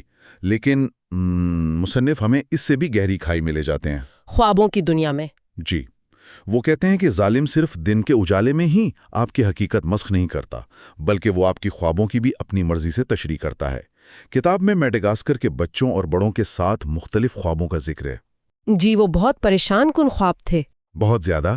ان خوابوں میں ایک شدید قسم کا خوف، ایک دہشت پائی جاتی ہے۔ بچے خواب میں دیکھتے ہیں کہ کالے رنگ کے خونخوار بیل ان کے پیچھے بھاگ رہے ہیں، یا پھر سینیگالی فوجی، جو اس وقت فرانسیسی فوج کا حصہ تھے، اپنے بندوقیں تانے ان کا پیچھا کر رہے ہیں۔ اور اس پر مانونی کی تشریح تو اور بھی حیران کن تھی۔ ہاں، مانونی صاحب نے ان خوابوں کی کیا تشریح کی؟ انہوں نے فوراً ان سب پر سگمنڈ فرائڈ کے نفسیاتی نظریات کا رنگ چڑھا دیا۔ مطلب فرائڈ کو بھی بیچ میں لے آئے؟ بالکل۔ ان کے نزدیک خواب میں نظر آنے والی وہ بندوقیں دراصل مردانہ اعضاء یعنی فیلک سمبلز کی علامت تھیں، اور وہ کالے بیل آباء و اجداد کی ناراض روحوں کو ظاہر کر رہے تھے۔ مجھے یہ سمجھ نہیں آتا کہ ایک مسلح فوجی کی بندوق کو فرائڈ کی پیچیدہ تھیوری سے جوڑنے کی کیا ضرورت تھی؟ یہاں جو بات سب سے زیادہ حیران کن اور تکلیف دہ ہے وہ یہ ہے کہ ایک نام نہاد ماہر نفسیات کس طرح زمینی اور خون آشام حقائق سے دیدہ دانستہ آنکھیں چرا سکتا ہے۔ بالکل، آنکھیں بند کر لیں۔ مصنف نے ان خوابوں کا جو تنقیدی جائزہ لیا ہے وہ واقعی آنکھیں کھول دینے والا ہے۔ وہ کہتے ہیں کہ ان خوابوں کو فرائڈ کی علامتوں اور لاشعوری عقدوں میں الجھانے کے بجائے ذرا اس وقت کے مخصوص تاریخی حالات پر نظر تو ڈالیں کہ اس وقت زمین پر ہو کیا رہا تھا۔ بالکل، یہ وہ وقت تھا جب میڈاگاسکر میں ایک بغاوت کے دوران فرانسیسیوں نے تقریباً 80,000 مقامی افراد کو بے دردی سے قتل کیا تھا۔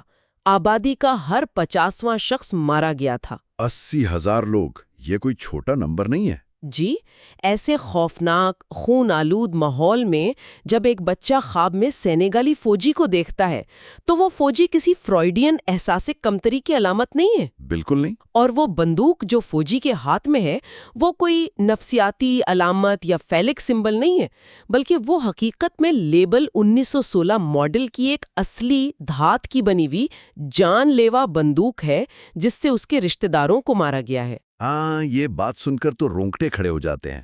مطلب کیا یہ واقعی ممکن ہے کہ جب ہم کتابی معلومات اور پیچیدہ نظریات کے بوجھ تلے دبے ہوں تو ہم اپنے سامنے بکھری ہوئی لاشوں اور خونہ شام حقیقت کے بجائے انہی نظریات میں پناہ ڈھونڈنے لگیں؟ بالکل ایسا ہی ہوتا رہا ہے۔ یعنی ایک پورے معاشرے کے صدمے، ان کے اس سوسائٹل ٹراما کو نظر انداز کر کے محض ایک نفسیاتی الجھن کا نام دے دیا جائے۔ کیا یہ اپنی آنکھیں بند کرنے اور مجرم کو بچانے کا ایک طریقہ نہیں تھا؟ یہ بہت گہرا اور جائز سوال ہے۔ دراصل جب ظالم خود ہی اپنے ظلم کی تشریح کرنے کے لیے قلم اٹھاتا ہے تو وہ ایسے ہی نظریات گھڑتا ہے جو اسے اس احساس جرم سے آزاد کر سکے، اپنے آپ کو تسلی دینے کے لیے۔ جی، اسے ہی مصنف نے بہت خوبصورتی سے جرم کی نسلی تقسیم یا ریشل ڈسٹریبیوشن آف گلٹ کا نام دیا ہے۔ یہ اصطلاح بہت کمال ہے۔ ہاں، آپ دیکھیں کہ فرانسیسیوں نے میڈاگاسکر میں بغاوت کچلنے کے لیے خاص طور پر سینیگال سے لائے گئے سیاہ فام فوجیوں کو استعمال کیا۔ اس کا مقصد کیا تھا؟ مقصد یہ تھا کہ ایک سیاہ فام کو دوسرے سیاہ فام کے خلاف کھڑا کر دیا جائے تاکہ سفید فام آقا کا اپنا ہاتھ بظاہر صاف رہے۔ سازش دیکھے ذرا۔ اور پھر جب وہ محکوم قوم اس تشدد سے ڈر کر خوابوں میں چیختی ہے تو نفسیاتی ماہرین کہتے ہیں کہ تم تو فطری طور پر ہی ڈرپوک اور توہم پرست ہو۔ یہ کوئی سائنسی مطالعہ نہیں تھا، یہ حقائق کو مسخ کرنے کی اور ظلم کو چھپانے کی ایک انتہائی منظم شکل تھی۔ واقعی یہ تو ایک پورے معاشرے اور اس کے اجتماعی صدمے کی بات تھی، لیکن یہاں صورتحال واقعی بہت دلچسپ اور سچ کہوں تو بہت ذاتی ہو جاتی ہے۔ جی، جب بات فرد پر آتی ہے۔ بالکل۔ چلیں اس بڑے معاشرتی ڈھانچے سے نکل کر واپس اسی ٹرین کے ڈبے میں چلتے ہیں جہاں سے ہم نے آج کی گفتگو کا آغاز کیا تھا۔ اس بچے والی بات پر؟ ہاں، مصنف اس بات کی طرف آتے ہیں کہ یہ سارا تاریخی بوجھ، یہ ہزاروں سال کی تاریخ جب سکڑ کر کسی ایک فرد کی ذاتی زندگی اور اس کے جسم پر مسلط ہو جائے تو وہ کیسا محسوس کرتا ہے۔ وہ مشہور واقعہ جب ٹرین میں ایک سفید فام بچہ انہیں دیکھ کر چلاتا ہے، دیکھو ایک حبشی، میں ڈر گیا ہوں۔ اس ایک لمحے نے ان کی پوری زندگی اور سوچ کو کیسے جھنجھوڑ کر رکھ دیا۔ دیکھیں، یہ وہ لمحہ ہے جہاں فلسفہ، تاریخ اور روزمرہ کی زندگی آپس میں ایک زبردست تصادم کرتے ہیں۔ ایک دھماکہ ہوتا ہے گویا۔ بالکل۔ اس ایک واقعے سے پہلے مصنف اپنے جسم کو بالکل اسی طرح محسوس کرتے تھے جیسے ہم سب اپنے جسم کو محسوس کرتے ہیں۔ وہ اسے جسمانی خاکہ یا کارپوریل سکیما کہتی ہیں۔ اس کا مطلب بہت سادہ ہے، یعنی اپنے جسم کی سمجھ۔ جی، مجھے معلوم ہے کہ میرے ہاتھ کہاں ہیں، مجھے میز سے چائے کا کپ اٹھانے کے لیے کتنا جھکنا ہے، سیڑھیاں چڑھتے ہوئے میرے پیروں کا توازن کیسا ہونا چاہیے۔ یہ ایک نارمل، قدرتی اور آزادانہ احساس ہے۔ صحیح۔ لیکن اس بچے کے ایک جملے نے، دیکھو ایک حبشی، اس پورے قدرتی جسمانی خاکے کو ایک سیکنڈ میں توڑ کر رکھ دیا۔ سب کچھ بکھر گیا۔ ہاں، اس کی جگہ ایک نئی اور خوفناک چیز نے لے لی جسے وہ نسلی اور جلدی خاکہ یا ریشل ایپیڈرمل سکیما کہتی ہیں۔ اب وہ ٹرین میں صرف ایک عام مسافر یا ایک انسان کے طور پر موجود نہیں رہے تھے، ان کا وجود بٹ گیا تھا۔ اور انہیں وہ سارا بوجھ اٹھانا پڑا۔ بالکل، انہیں بے وقت اپنے جسم کو، اپنی سیاہ رنگت کو اور اپنے آباء و اجداد کی غلامی کی تاریخ کا بوجھ اس ایک ٹرین کے ڈگے میں اٹھانا پڑ رہا تھا۔ اس بچے کی نظر نے ان سے ان کی انفرادیت چھین لی تھی۔ اسے اگر عام فہم انداز میں سمجھا جائے تو یہ صورتحال بالکل ایسی ہی ہے جیسے کوئی انسان کھلی ہوا میں سانس لے رہا ہو، آزادانہ حرکت کر رہا ہو، اور اچانک اسے اٹھا کر کسی کیمیائی محلول یعنی کسی کیمیکل سلوشن میں ڈال دیا جائے جو اسے ہمیشہ کے لیے ایک ہی روپ میں، ایک ہی رنگ میں جمنے پر مجبور کر دے۔ بہترین مثال دی۔ اس لمحے کے بعد اس انسان کی ذہانت کیا ہے، اس کی اعلیٰ تعلیم کتنی ہے، وہ کتنا مہذب ہے، اس کا پیشہ کیا ہے، یہ سب کچھ بے معنی ہو جاتا ہے۔ صرف اور صرف اس کی ظاہری رنگت، اس کی جلد کا رنگ یہ طے کرنے لگتی ہے کہ وہ کون ہے۔ بالکل، اور معاشرہ لیبل لگا دیتا ہے۔ جی۔ معاشرے نے ان پر جہالت، کینیبلزم اور غلامی جیسے دقیانوسی تصورات کا ایسا غلاف چڑھا دیا کہ وہ چاہ کر بھی خود کو ایک عام انسان ثابت نہیں کر پا رہے تھے۔ اگر ہم آج کے دور میں دیکھیں تو کیا یہ ویسا ہی نہیں ہے؟ جب ایک انتہائی پڑھا لکھا شخص ایئرپورٹ پر جاتا ہے اور اس کے پاسپورٹ کے رنگ یا اس کی ظاہری شکل کی وجہ سے اسے اچانک ایک خطرہ سمجھ لیا جاتا ہے۔ آپ نے بالکل درست اور جدید مثال دی ہے۔ یہ آج بھی ہمارے ارد گرد مختلف شکلوں میں موجود ہے، اور یہاں ایک اہم سوال کھڑا ہوتا ہے کہ جب معاشرہ فرد کی انفرادیت کو اس قدر بے دردی سے کچل دے تو وہ شخص کیا کرے؟ ہاں، وہ کیا رد عمل دے؟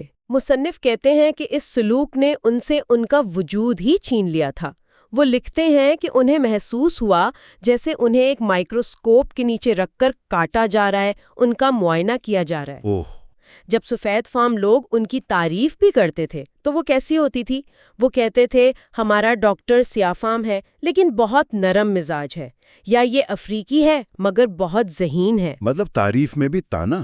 بالکل، غور کریں اس لیکن اور مگر پر، یعنی ان کی ہر اچھائی، ان کی ہر قابلیت کو ان کی نسل سے ایک استثناء، ایک ایکسیپشن کے طور پر دیکھا جاتا تھا۔ صحیح بات ہے۔ انہیں ہر لمحے، ہر دن یہ ثابت کرنا پڑتا تھا کہ وہ ان خرافات اور لیبلز سے مختلف ہیں جو ان کے بارے میں مشہور کر دیے گئے ہیں۔ یہ ایک مسلسل اور تھکا دینے والی ذہنی اذیت تھی۔ تو جب کسی فرد کو اس طرح دیوار کے ساتھ لگا دیا جائے اور معاشرہ اسے صرف اس کی ظاہری شکل اور رنگت پر ہی پرکھنے کی ضد کرے تو اس کے پاس اپنا دفاع کرنے کے کیا راستے بچتے ہیں؟ ظاہری بات ہے وہ کچھ تو کرے گا۔ جی، وہ جوابی وار کرے گا۔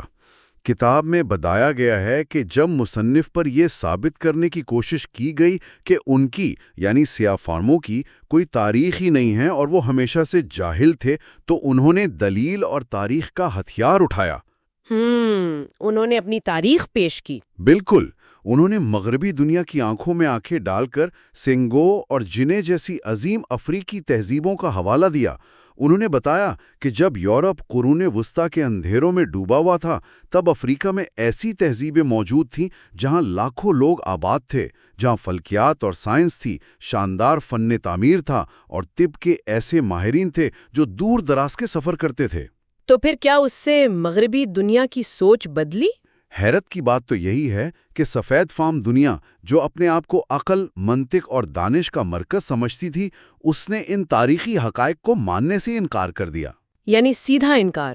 ہاں، انہوں نے طنزاً کہہ دیا کہ ٹھیک ہے تمہارا ماضی شاندار ہوگا لیکن آج کی جدید ایٹمی اور سائنسی دنیا میں ان پرانی کہانیوں کی کیا اہمیت ہے؟ اف، اور جب آپ کی دلیل، آپ کی منطق اور آپ کی شاندار تاریخ کے تمام ہتھیار ظالم کے بہرے پن کے سامنے ناکام ہو جائیں تو انسان کیا کرتا ہے؟ مصنف نے یہاں ایک انتہائی اہم اور نفسیاتی موڑ لیا۔ وہ موڑ کیا تھا؟ انہوں نے فیصلہ کیا کہ وہ اسی چیز کو اپنی طاقت بنائیں گے جس کی وجہ سے انہیں مسترد کیا جا رہا ہے۔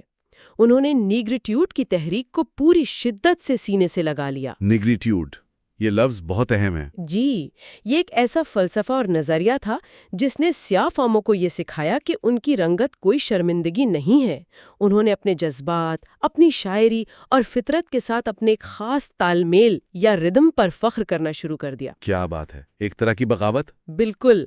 مصنف نے دنیا سے کہا کہ ٹھیک ہے، اگر تم عقل، منطق اور مشینوں کے دعوے دار ہو تو ہم جذبات، میوزک اور فطرت کی روح کے امین ہیں۔ انہوں نے اپنے وجود کو ایک جادوئی اور قدیم طاقت کے طور پر پیش کیا۔ اس لمحے مصنف کو لگا کہ بالآخر انہوں نے اپنا کھویا ہوا وجود پا لیا ہے۔ مطلب انہیں ایک پناہ مل گئی۔ جی، انہوں نے اپنے لیے ایک ایسی پناہ گاہ تخلیق کر لی ہے جہاں سفید فام ان پر حاکم نہیں ہو سکتا، جہاں وہ اپنی شرطوں پر جی سکتے ہیں۔ یہ سن کر تو ایسا لگتا ہے جیسے ایک بہت ہی شاندار، جذباتی اور حتمی فتح مل گئی ہو۔ لیکن یہ خوشی بہت عارضی تھی۔ بالکل، اور اب کہانی میں وہ موڑ آتا ہے جس نے مصنف کو شاید زندگی کا سب سے گہرا اور تکلیف دہ صدمہ پہنچایا، ژان پال سارتر کا دھوکہ۔ جب میں نے یہ حصہ پڑھا تو مجھے واقعی محسوس ہوا کہ جیسے کسی نے بھری محفل میں کسی کی برسوں کی کمائی ہوئی عزت اور اس کا واحد تمغہ اس کے سینے سے نوچ لیا ہو۔ واقعی سارتر کا وہ دیباچہ۔ ہاں، سارتر جو کہ خود ایک بہت بڑے فلاسفر اور بظاہر دنیا بھر کے مظلوموں کے بہت بڑے حامی مانے جاتے تھے، انہوں نے ایک کتاب عرف نواح کا دیباچہ لکھا۔ اس دیباچے میں سارتر نے ایسا کیا کہہ دیا؟ یہ ایک بہت ہی متنازع بات تھی۔ انہوں نے نیگریٹیوڈ کے اس پورے فخر کو، اس پوری شناخت کو جسے مصنف نے اتنی تکلیف اور جدوجہد کے بعد اپنایا تھا، محض ایک ثانوی مرحلہ یا ایک مائنر ٹرم قرار دے دیا۔ یہ سارتر نے کیا کیا اور کیوں کیا؟ دیکھیں، اسے سمجھنے کے لیے ہمیں تھوڑا سا فلسفے کی گہرائی میں جانا ہوگا۔ سارتر نے دراصل ہیگل کے فلسفے کا سہارا لیا تھا، جسے ہم ہیگیلین ڈائلیکٹک کہتے ہیں۔ اچھا، وہ تھیسس اور اینٹی تھیسس والا۔ جی بالکل۔ ہیگل کا ماننا تھا کہ تاریخ ایک خاص انداز میں آگے بڑھتی ہے۔ پہلے ایک نظریہ یا حالت ہوتی ہے جسے وہ تھیسس کہتے ہیں، پھر اس کے خلاف ایک بغاوت ابھرتی ہے جسے اینٹی تھیسس کہتے ہیں، اور آخر میں یہ دونوں آپس میں ٹکرا کر ایک نئی اور بہتر حالت پیدا کرتے ہیں جسے سنتھیسس کہا جاتا ہے۔ صحیح۔ تو سارتر نے اس میں سیاہ فاموں کو کہاں فٹ کیا؟ سارتر نے اسی خاکے کو یہاں فٹ کر دیا۔ سارتر نے کہا کہ دیکھو، سفید فام نسل پرستی ایک تھیسس تھی، اس کے رد عمل میں سیاہ فاموں کی طرف سے ابھرنے والا یہ نیگریٹیوڈ کا فخر، یہ ان کا اینٹی تھیسس ہے۔ لیکن اور یہ سب سے تکلیف دہ بات تھی. سارتر نے کہا کہ یہ نیگریٹیوڈ کوئی حتمی منزل نہیں ہے.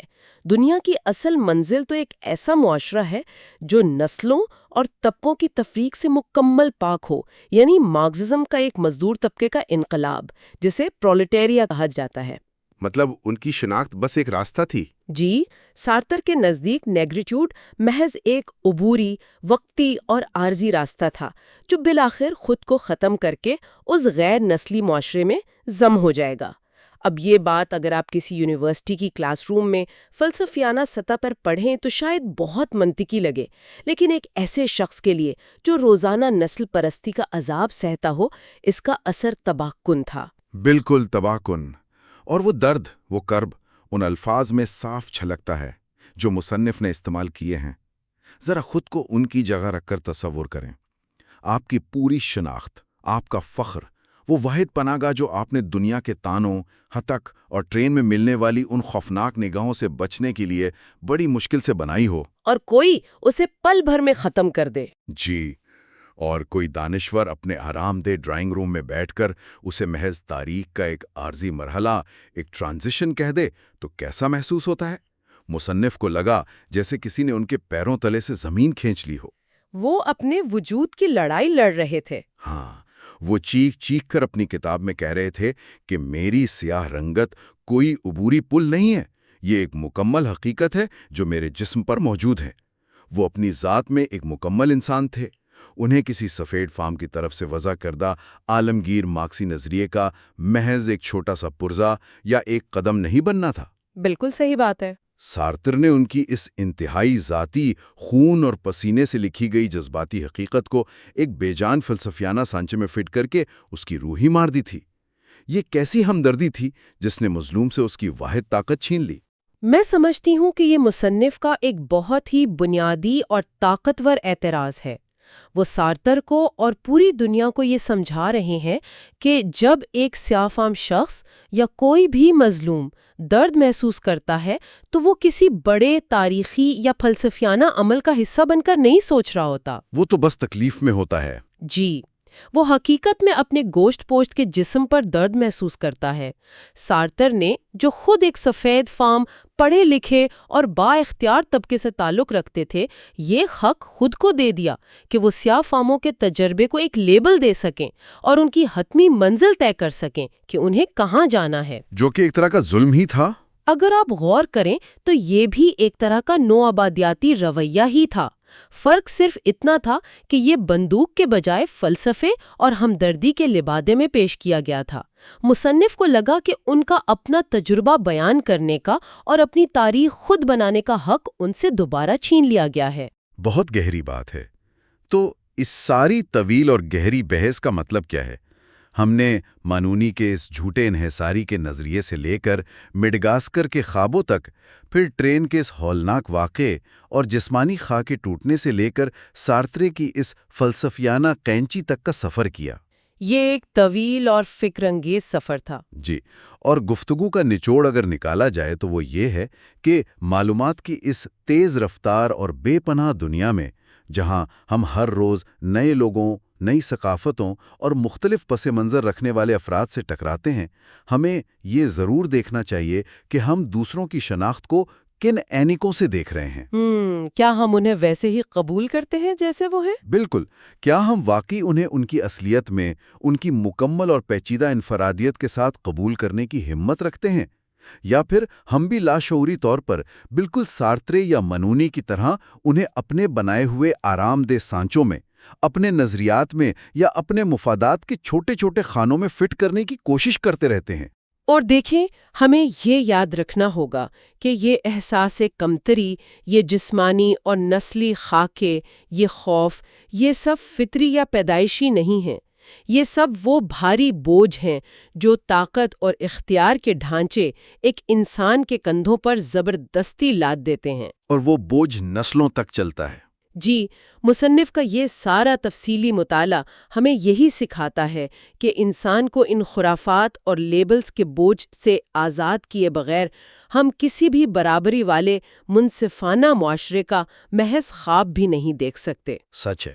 جب تک اس دنیا میں ایک بھی انسان کو محض اس کی ظاہری شکل، اس کے پاسپورٹ یا اس کے پس منظر کی وجہ سے کمتر سمجھا جاتا ہے، تب تک ہماری نام نہاد ترقی یافتہ انسانیت کے دیوالیاپن کا خطرہ موجود رہتا ہے۔ زبردست۔ اور اسی موڑ پر جہاں انسان اور اس کے وجود پر لگائے گئے لیبلز کی یہ جنگ آج بھی ہمارے ارد گرد جاری ہے، ہم آج کے اس تفصیلی مطالعے کے اختتام کی طرف بڑھتے ہیں۔ لیکن جانے سے پہلے ہمیشہ کی طرح ایک نیا اور گہرا سوال ہم آپ سب کے سوچنے کے لیے چھوڑے جا رہے ہیں۔ جی بتائیں۔ اگر ہماری زیادہ تر شناخت، ہمارا اپنے بارے میں احساس اس بات سے بنتا ہے کہ دوسرے ہمیں کیسے دیکھتے ہیں، جسے ہم دی گیز یا دوسروں کی کاٹدار نگاہ کہتے ہیں، تو کیا ہوگا اگر ہم اچانک ان تمام اینکوں، ان تمام آئینوں کو توڑ دیں جو دنیا نے ہمارے سامنے رکھے ہیں؟ ایک خوفناک لیکن آزاد کرنے والا خیال ہے۔ بالکل۔ کیا ہم وہ پہلا تنہا، مشکل اور شاید انتہائی تکلیف دہ قدم اٹھانے کی ہمت کر سکتے ہیں جہاں ہم خود اپنی کہانی لکھیں، بغیر کسی اور کی منظوری کے، بغیر اس خوف کے کہ یہ معاشرہ یا کوئی بڑا فلسفہ ہمیں کس خانے میں فٹ کرے گا؟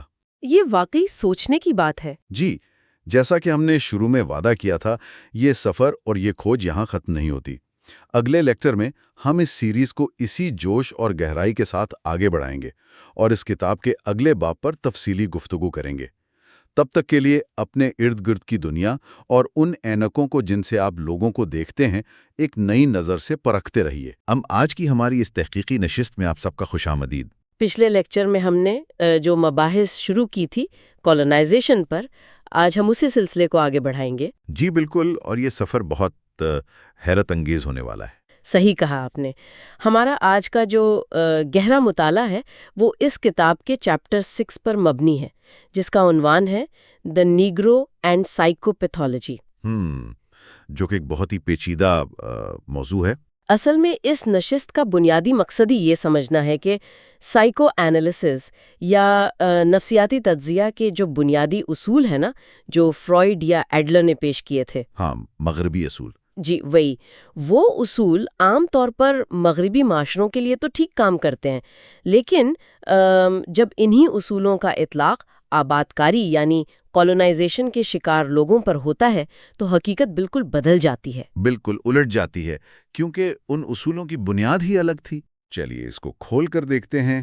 ہمیں ہمیشہ یہ سکھایا جاتا ہے کہ ایک نارمل خاندان میں پرورش پانے والا بچہ بڑا ہو کر ایک نارمل انسان بنتا ہے نا؟ جی ہاں، عام نفسیات تو یہی کہتی ہے۔ لیکن اس تحقیق کے مطابق ایک خاص طبقے کے لیے، مثال کے طور پر اینٹیلز کے رہنے والوں کے لیے، یہ اصول پوری طرح غلط ثابت ہوتا ہے۔ اصل میں یورپ کے اندر خاندان کو ملک کا ہی ایک چھوٹا روپ سمجھا جاتا ہے، یعنی جو معاشرہ ہے وہی خاندان ہے۔ مطلب دونوں میں کوئی فرق نہیں ہے؟ ہاں، دونوں کے اقدار ایک جیسے ہیں۔ ایک نارمل سفید فام بچہ جب پہلی بار باہر کی دنیا میں قدم رکھتا ہے تو اسے کوئی نیا صدمہ نہیں ملتا۔ اچھا، کیونکہ اس نے وہی سب اپنے گھر میں دیکھا ہوتا ہے؟ صحیح پکڑا آپ نے۔ اس کا ذہن آسانی سے باہر کی دنیا کو قبول کر لیتا ہے، لیکن کالونائزڈ لوگوں کے حوالے سے کہانی بالکل الگ ہے۔ وہ کیسے؟ جب ایک نارمل اینٹیلین خاندان کا بچہ باہر کی سفید فام دنیا سے ٹکراتا ہے تو وہ نفسیاتی طور پر ایب نارمل ہو جاتا ہے، وہ ایک ثقافتی صدمے کا شکار ہوتا ہے۔ ایک سیکنڈ رکیے، نفسیاتی صدمہ؟ لیکن فرائیڈ کے مطابق تو صدمہ کسی بہت بڑے ایکسیڈنٹ یا واقعے کا نتیجہ ہوتا ہے۔ جی بالکل، فرائیڈ کی تھیری وہی ہے۔ تو ان بچوں کے ساتھ باہر آتے ہی اچانک کیا کوئی حملہ ہوتا ہے؟ یہاں جو بات سب سے حیران کن ہے وہ یہ ہے کہ یہ نفسیاتی صدمہ کسی ایک واقعہ کا نتیجہ نہیں ہوتا۔ تو پھر کس چیز کا نتیجہ ہے؟ یہ صدمہ انہیں ملتا ہے بچپن میں پڑھی جانے والی ٹارزن اور مکی ماؤس جیسی کامک بک سے۔ Wait, really? مکی ماؤس سے صدمہ؟ یہ تو ہم بچوں کو دل بہلانے کے لیے دیتے ہیں۔ دیکھنے میں معصوم لگتی ہیں، مگر ان کہانیوں میں ہمیشہ برا کردار یعنی ولن ہمیشہ کالا یا انڈین ہوتا ہے اور ہیرو سفید فام ہوتا ہے۔ اوہ واو! تو بچہ روزانہ یہ پڑھ رہا ہے۔ روزانہ؟ نتیجہ یہ نکلتا ہے کہ کالا بچہ بھی خود کو ہیرو کی جگہ یعنی سفید فام کی جگہ تصور کرنے لگتا ہے۔ اصل میں بچہ اپنے آپ کو مکی ماؤس یا ٹارزن سمجھ لیتا ہے۔ بالکل، اور غیر شعوری طور پر اپنے ہی جیسے دکھنے والوں کے خلاف نفرت اور سیڈزم پال لیتا ہے۔ مطلب اپنے ہی لوگوں سے غصہ؟ یہ تو ایسی بات ہے جیسے اگر آسان لفظوں میں کہوں، جیسے کوئی بچپن سے ہی ایک ایسی اسکرین کے سامنے بیٹھا ہو جو اسے مسلسل بتا رہی ہو کہ تمہارے جیسا دکھنے والا ہر شخص برا ہے۔ صحیح، ایک ورچوئل دلدل۔ اور ویسے سننے والوں کے لیے یہ جاننا اس لیے ضروری ہے کیونکہ یہ سکھاتا ہے کہ ہمارا ماحول اور یہ معصوم سی لگنے والی کہانیاں ہمارے شعور پر کتنا گہرا اثر ڈالتی ہیں۔ کیا آج کا میڈیا بھی یہی کردار ادا نہیں کر رہا؟ کیا ہے اجتماعی کتارسس، اس کا کیا مطلب ہوا؟ دیکھیں، معاشرہ اپنے اندر کے غصے اور فرسٹریشن کو ان تصویری کہانیوں کے ذریعے نکالتا ہے۔ مغرب نے یہ کہانیاں اپنے لوگوں کا ذہنی تناؤ نکالنے کے لیے بنائی تھیں۔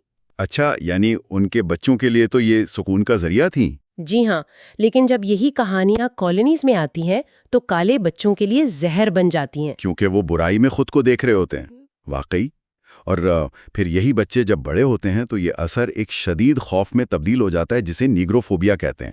بالکل، نیگروفوبیا یعنی کالے لوگوں سے شدید خوف۔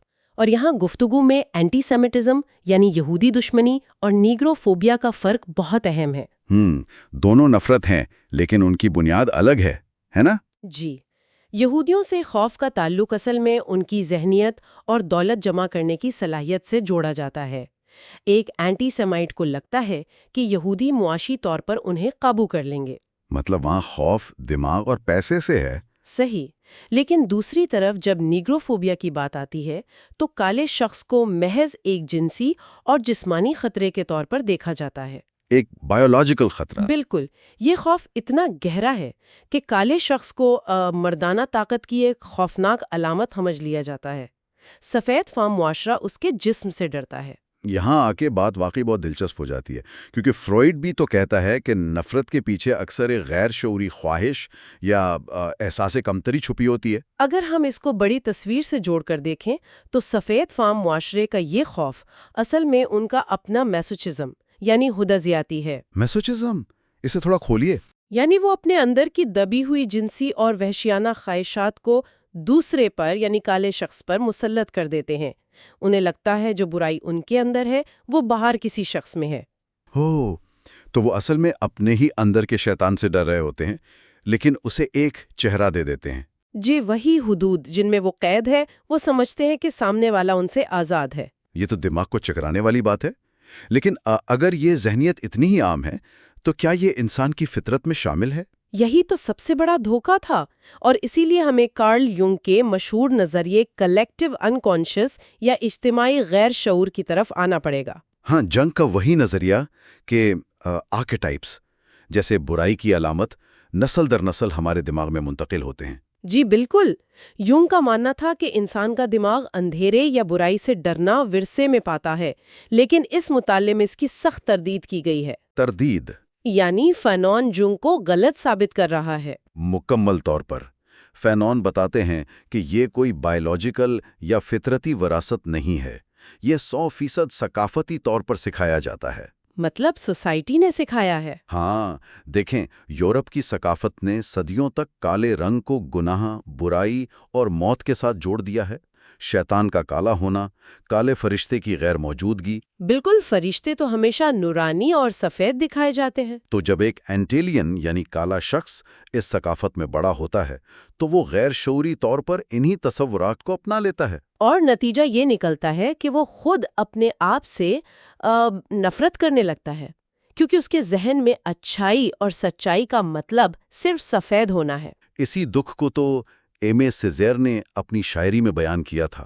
ہاں، نیگریٹیوڈ کی تحریک، جو اس ذہنی غلامی سے نکل کر اپنی اصلی پہچان کو واپس پانے کی کوشش ہے۔ ذات سے نفرت کرنا سکھا دے تو اس ذہنی غلامی کی زنجیروں کو کیسے توڑا جا سکتا ہے؟ اس سے ایک اہم سوال پیدا ہوتا ہے، اور اس ذہنی کشمکش کو سمجھنے کے لیے ایتھیکل ٹرانزٹ کا تصور سمجھانا بہت ضروری ہے۔ ایتھیکل ٹرانزٹ، اخلاقی منتقلی، ہاں، یہ کیسے کام کرتی ہے؟ جب ایک شخص دیکھتا ہے کہ اس کے رنگ کو جہالت سمجھا جا رہا ہے تو وہ اپنے اخلاقی معیار کو بہتر بنانے کے چکر میں پڑ جاتا ہے۔ مطلب وہ اور زیادہ پڑھا لکھا اور تہذیب یافتہ بننے کی کوشش کرتا ہے؟ ہاں، اور اس کوشش میں وہ خود کو اپنی ہی نسل سے الگ کر لیتا ہے۔ وہ سوچتا ہے کہ اگر میں سفید فام لوگوں کی طرح بات کروں، ان کے کپڑے پہنوں، تو میں ان وحشیوں میں شمار نہیں ہوں گا۔ واہ، یہ تو خود اپنے آپ سے اور اپنے لوگوں سے سب سے بڑا دھوکہ ہوا۔ جی، یہ ایلینیشن یعنی بیگانگی کی انتہا ہے۔ لیکن دیکھیں، ان تمام پیچیدہ نفسیاتی اور ثقافتی باتوں کا ایک عام انسان کی زندگی پر کیا اثر ہوتا ہے؟ اثر جاننا ہے تو ہمیں زمین پر آنا ہوگا، حقیقت دیکھنی ہوگی۔ بالکل، اور اس کو سمجھنے کے لیے گفتگو کو اس حقیقی کیس اسٹڈی کی طرف موڑتے ہیں، سینٹیو ہاسپٹل کی وہ 19 سالہ مریضہ مڈولا بی کا واقعہ۔ اوہ، منولا بی کا قصہ۔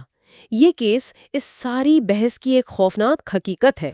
19 سال کی لڑکی جسے اچانک شیڈڈ جسمانی جھٹکے یعنی ٹکس لگنا شروع ہو گئے تھے۔ جی، اور جب ڈاکٹر اسے ویکنگ ڈریم تھراپی میں لے کر گئے تو معلوم ہوا کہ اسے خیالی کالے لوگوں سے شدید خوف آتا تھا۔ خیالی یعنی ہلوسینیشنز؟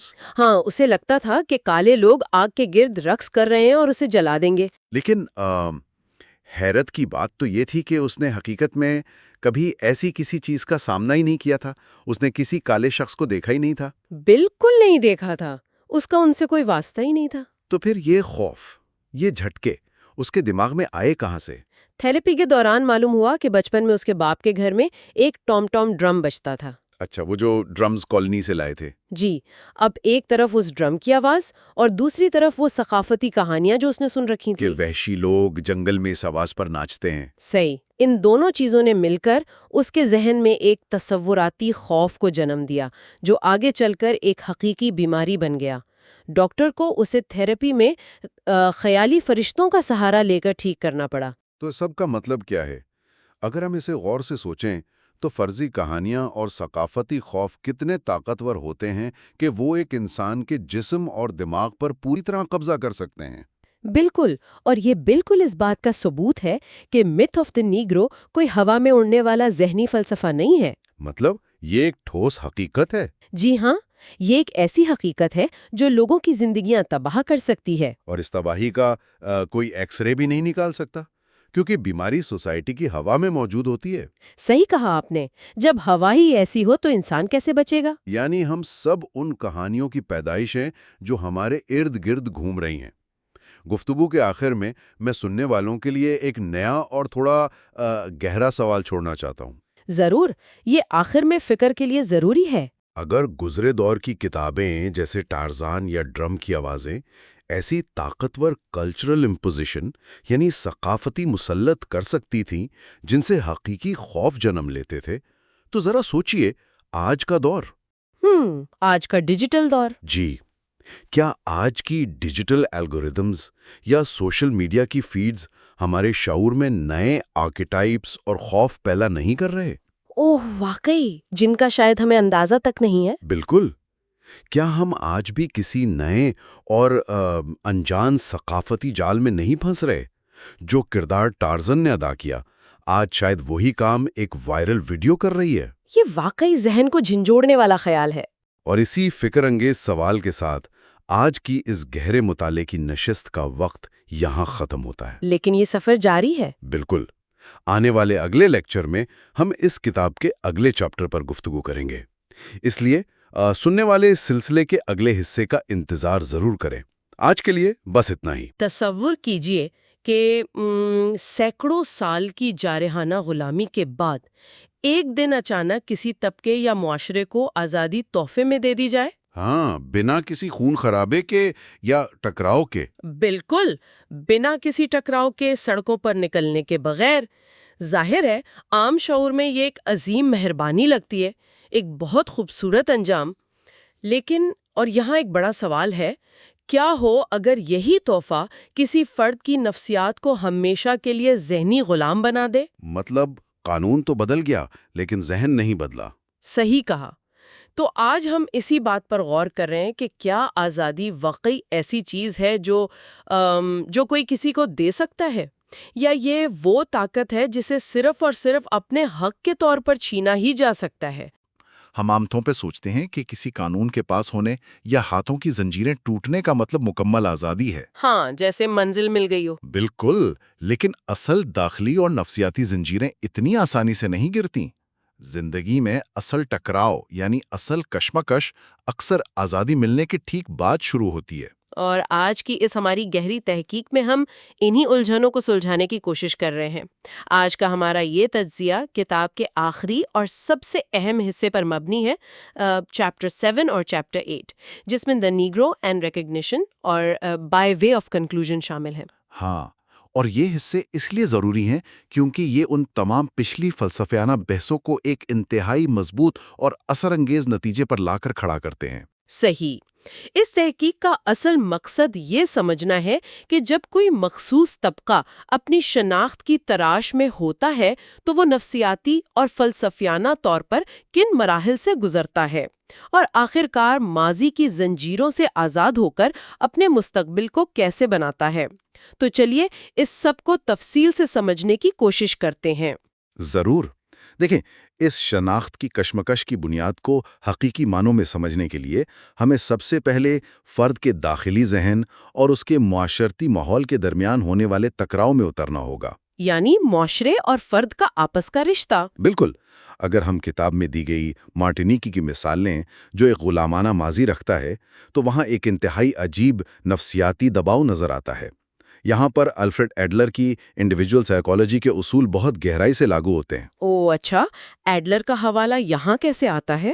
اصل میں ایڈلر کے نفسیاتی تجزیے کے مطابق ہر انسان کسی نہ کسی احساس کمتری کو دور کرنے کے لیے ذہن میں ایک آخری منزل یا ایک فائنل گول متعین کرتا ہے، لیکن ان ایسے مخصوص طبقوں میں مسئلہ یہ ہے کہ فرد کا منزل پر پہنچنا اپنی ذات کی بہتری کے لیے نہیں ہوتا۔ تو پھر کس لیے ہوتا ہے؟ وہ صرف اور صرف دوسرے یعنی دی ادر سے بہتر نظر آنے کی کوشش بن جاتا ہے۔ او واو، یعنی معاشرہ ایک ایسا میدان بن جاتا ہے جہاں ہر شخص دوسرے کو گرا کر بڑا بننا چاہتا ہے۔ فرد کی اپنی کوئی انڈیپینڈنٹ ویلیو یعنی مخصوص قدر بچتی ہی نہیں۔ صحیح کہا آپ نے۔ اس کی اہمیت صرف اور صرف اس وقت طے ہوتی ہے جب وہ کسی دوسرے کے مقابلے میں کھڑا ہو۔ وہ فرد خود سے یہ نہیں پوچھتا کہ میں کتنا قابل ہوں، بلکہ وہ یہ پوچھتا ہے کہ کیا میں اپنے آگے والے شخص سے زیادہ عقلمند، زیادہ سفید یا زیادہ بہتر ہوں؟ ایگزیکٹلی۔ یہ پورا نظام ایک بیمار مقابلے پر، ایک کمپیریزن پہ چل رہا ہوتا ہے۔ یہ معاشرے اصل میں کمپیریزن کے نیوروٹک معاشرے بن جاتے ہیں۔ یہ تو بالکل ایسا ہے جیسے کوئی شخص آئینے کے سامنے کھڑا ہو، لیکن آئینے میں اپنا عکس دیکھنے کے بجائے وہ یہ دیکھنا چاہتا ہو کہ اس کے آس پاس کھڑے لوگ اس سے کتنے کمتر ہیں۔ یہ بہت بہترین تمثیل دی آپ نے۔ وہ اس آئینے میں دوسروں کا چھوٹا پن دیکھنا چاہتا ہے تاکہ اس کی اپنی انا کو تسکین مل سکے، اور کتاب میں فورٹ ڈے فرانس کی روز شولچر والی مثال اس کی بہترین عملی شکل ہے۔ ہاں، وہ مثال واقعی بہت دلچسپ اور کسی حد تک تلخ ہے۔ وہاں کا منظرنامہ کچھ یوں بیان ہوتا ہے کہ اگر دو جاننے والے سالوں بعد اچانک کسی سڑک پر ملتے ہیں تو ایک عجیب سی جلحانہ کشمکش شروع ہو جاتی ہے نا؟ بالکل، ایک شخص جس نے شاید اس عرصے میں تھوڑی معاشرتی ترقی کر لی ہو، وہ اچانک سے دوسرے پر اپنی برتری ثابت کرنے کی بھرپور کوشش کرتا ہے۔ اور دوسرا شخص چپ نہیں رہتا۔ نہیں، بالکل نہیں۔ وہ اپنے پرانے مقام کو بچانے کے لیے پہلے شخص کو اس کے پچھلے حالات کی یاد دلا کر ویسے ہی نیچا دکھاتا ہے۔ وہ ایک دوسرے کو مکمل اور آزاد فرد کے طور پر تسلیم ہی نہیں کرتے۔ اصل میں دوسرا انسان ان کے لیے صرف ایک انسٹرومنٹ یا آلہ بن کر رہ جاتا ہے، جس کی موجودگی سے وہ اپنے داخلی خوخلے پن کو بھرتے ہیں۔ یہاں جو چیز سب سے زیادہ توجہ طلب ہے، جسے لوگ عام طور پر پکڑ نہیں پاتے، وہ یہ ہے کہ یہ صرف چند افراد کا ذاتی نفسیاتی مسئلہ نہیں ہے۔ یعنی ہم اسے صرف ذاتی احساس کمتری نہیں کہہ سکتے۔ نہیں، ہم آسانی سے کہہ دیتے ہیں کہ فلاں شخص کو انفیریورٹی کمپلیکس ہے، لیکن فرق سمجھنا ضروری ہے۔ جب ایڈلر کسی عام آزاد معاشرے میں ایک فرد کا تجزیہ کرتا ہے تو وہاں مقابلہ سیدھا فرد اور فرد کے درمیان ہوتا ہے۔ ایک کی انا دوسرے کی انا سے ٹکراتی ہے۔ صحیح۔ لیکن غلامی کے بعد والے معاشروں کی ساخت ہی نیوروٹک بن چکی ہوتی ہے۔ یہاں مقابلہ سیدھا نہیں ہے، یہاں دراصل ایک تیسرا پہلو مسلط ہے جو غائب ہو کر بھی سب پر حاوی ہے۔ اور وہ تیسرا پہلو سفید فام معاشرے کا طے کردہ اعلیٰ معیار ہے۔ بالکل درست۔ جوان دے مریدا کی مثال یہاں بالکل فٹ بیٹھتی ہے۔ وہ پرانے ناٹک کا کردار جو اپنی رنگت پر ماتم کرتا ہے۔ ہاں، وہ خود کو سفید روح اور کالے جسم کے درمیان پھنسا ہوا محسوس کرتا ہے۔ وہ کردار بار بار یہی سوچ کر عذاب میں رہتا ہے کہ کیا صرف اس کی رنگت کی وجہ سے اس کی تمام انسانی خوبیوں پر پانی پھر جاتا ہے۔ وہ چیختا ہے کہ میری روح سفید ہے۔ یہ کردار دراصل اس بات کا ثبوت ہے کہ وہ فرد خود کو اپنے نہیں بلکہ کسی آقا کے بنائے ہوئے پیمانے پر ناپ رہا ہے۔ صحیح۔ خوان دے میریڈا کا دکھ ذاتی نہیں بلکہ معاشرتی اور تاریخی ہے۔ جب دو افراد روئیں شولچر پر آپس میں ٹکرا رہے ہوتے ہیں تو وہ اصل میں ایک دوسرے کو ہرا نہیں رہے ہوتے۔ تو پھر وہ کیا کر رہے ہوتے ہیں؟ وہ اصل میں اس اعلیٰ معیار یعنی وائٹ سٹینڈرڈ کے قریب ترین پہنچنے کی جنگ لڑ رہے ہوتے ہیں جو آقاؤں نے ان پر سالوں تک مسلط رکھا تھا۔ اور سنگینی یہ ہے کہ حکمران طبقہ یہ کہہ کر ہاتھ جھاڑ لیتا ہے کہ انہیں تو ذاتی احساس کمتری کا عرضہ ہے، جبکہ حقیقت میں اس احساس کمتری کو خود انہی کے بنائے ہوئے نظام نے تخلیق کیا ہے۔ ایگزیکٹلی، ایک شخص کو اس نظام نے توڑ پھوڑ دیا جس کا وہ کبھی مقرر کردہ حصہ تھا ہی نہیں، اور پھر آخر میں قصوروار بھی اسی شخص کی نفسیات کو ٹھہرایا جا رہا ہے۔ یہ تو انتہائی زیادتی والی بات ہے۔ تو اگر ایک فرد کا احساس کمتری اور آپس کا مقابلہ معاشرے کا پیدا کردہ ہے تو سوال یہ بنتا ہے کہ لوگ دوسروں کو اپنے سے کمتر دکھا کر آخر ثابت کیا کرنا چاہتے ہیں؟ ان کی اس شدید بے چینی کے پیچھے مقصد کیا ہے؟ اس کا جواب ہمیں آزادی اور تسلیم کیے جانے یعنی ریکگنیشن کی اس کشمکش میں ملتا ہے جس کا حوالہ ماضی کے عظیم فلسفی ہیگل نے پیش کیا تھا۔ یہاں آ کر موضوع واقعی بہت دلچسپ ہو جاتا ہے۔ ہیگل کا آقا اور غلام کا تصور یہاں بالکل نئے اور چونکانے والے رخ سے سامنے آتا ہے۔ بالکل، یہ پوری تحقیق کا سب سے طاقتور حصہ ہے۔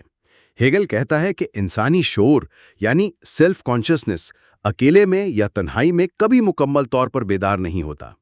ایک عام جانور اور انسان میں بنیادی فرق کیا ہے؟ جانور صرف زندہ رہنا چاہتا ہے۔ صحیح، جانور کی آخری منزل صرف اور صرف اپنی جسمانی بقا ہے، لیکن فرد تبھی حقیقی انسان بنتا ہے جب کوئی دوسرا انسان اسے ایک آزاد، سوچنے سمجھنے والے مختار فرد کے طور پر تسلیم کرے۔ جب تک سامنے والا فرد آپ کی انسانیت حیثیت کو پہچانتا نہیں، آپ کی انسانیت ادھوری رہ جاتی ہے۔ لیکن ہیگل کی کہانی میں ایک بڑا ٹوسٹ بھی تو ہے۔ یہ تسلیم صرف درخواست کرنے یا مانگنے سے نہیں ملتی، اس کے لیے ایک ٹکراؤ، ایک گہرا خطرہ لازمی شرط ہے نا؟ بالکل، انسان کو اپنی اعلیٰ قدر منوانے کے لیے اپنی جان کو خطرے میں ڈالنا پڑتا ہے۔ جس لمحے فرد موت کے خوف پر قابو پا کر اپنی بائیولوجیکل سروائیول سے زیادہ اپنی آزادی کو اہمیت دیتا ہے، ٹھیک اسی لمحے وہ ایک سچا انسانی شعور حاصل کرتا ہے۔ یہی وہ بنیادی وجہ ہے جس کی وجہ سے ہم نے شو کے شروع میں تحفے میں ملی آزادی کی بات کی تھی۔ اگر ہم اس ٹکراؤ کے اصول کو فرینچ کالونیز اور امریکہ میں سیاہ فام افراد کی تاریخ پر رکھ کر دیکھیں تو واضح فرق نظر آتا ہے۔ ہاں، کتاب میں اس موازنے کو خوب واضح کیا گیا ہے۔ فرینچ کالونی میں اصل میں ہوا کیا تھا؟ وہاں آقاؤں نے ایک دن بغیر کسی خون ریز بغاوت یا بڑے ٹکراؤ کے خود ہی غلاموں کو آزادی دے دی۔ انہوں نے بس کہہ دیا کہ آج سے تم پر پابندی نہیں، اور یہی وہ عظیم دھوکہ تھا۔ صحیح کہہ رہی ہیں آپ، انہوں نے آزادی کے لیے جنگ نہیں کی تھی، جس کی وجہ سے ان میں ایک نفسیاتی خالی پن رہ گیا۔ وہ حقیقت میں صرف ایک قانونی حالت سے دوسری قانونی حالت میں منتقل ہوئے تھے، لیکن ان کی داخلی دنیا نہیں بدلی۔ انہیں لگنے لگا کہ ان کی آزادی آج بھی اسی آقا کی مہربانی کا نتیجہ ہے، جبکہ اس کے برعکس امریکن سیاہ فام افراد نے اپنے حقوق کے لیے خون بہایا، بغاوتیں کی۔ ان کی آزادی ان کے آزاد عمل کا نتیجہ تھی۔ انہوں نے سامنے والے فرد کو مجبور کیا کہ وہ ان کی انسانیت کو تسلیم کرے۔ بالکل، انہوں نے آزادی فتح کی تھی، خیرات میں نہیں لی تھی۔ لیکن ایک سیکنڈ، یہاں ایک چبھنے والی الجھن ضرور پیدا ہوتی ہے۔ اگر ہم آزادی اور انسانی شعور کو ٹکراؤ اور جان کے خطرے کے ساتھ اتنا گہرائی سے جوڑ رہے ہیں تو کیا اس کا مطلب یہ ہے کہ خون بہانا کسی معاشرے کو آزاد کہلانے کے لیے لازمی ہے؟ یہ ایک بہت اعلیٰ سوال ہے۔ میرا مطلب ہے، اگر آزادی آپ کو تحفے میں دے دی جائے بغیر کسی جد و جہد کے، تو کیا وہ آزادی اصل میں انسانی شعور کو بیدار کر سکتی ہے، یا یہ صرف ایک نیا اور میٹھا دھوکہ ہے؟ کیا ہم یہاں خون خرابے کو رومانٹائز تو نہیں کر رہے؟ انقلاب امن سے بھی تو آ سکتا ہے۔ دیکھیں، سطحی طور پر ایسا ہی لگتا ہے کہ جیسے خون خرابی کی ترغیب دی جا رہی ہو، لیکن ہیگل کا اصل اشارہ جسمانی ٹکراؤ سے زیادہ نفسیاتی آزادی کی طرف ہے۔ بات صرف خون بہانے کی نہیں ہے، تو پھر اصل کشمکش کیا ہے؟ بات اپنے خوف کو شکست دینے اور سامنے والے کی آنکھوں میں آنکھیں ڈال کر اپنی انسانی قدر منوانے کی ہے۔ بغیر خطرے اور جنگ کے آزادی کا تصور ادھورا رہ جاتا ہے۔ جب ایک آقا خود کہتا ہے کہ تم آزاد ہو، تو نفسیاتی سطح پر اس آزادی کے فرمان میں بھی آقا کا ہی حکم شامل ہوتا ہے۔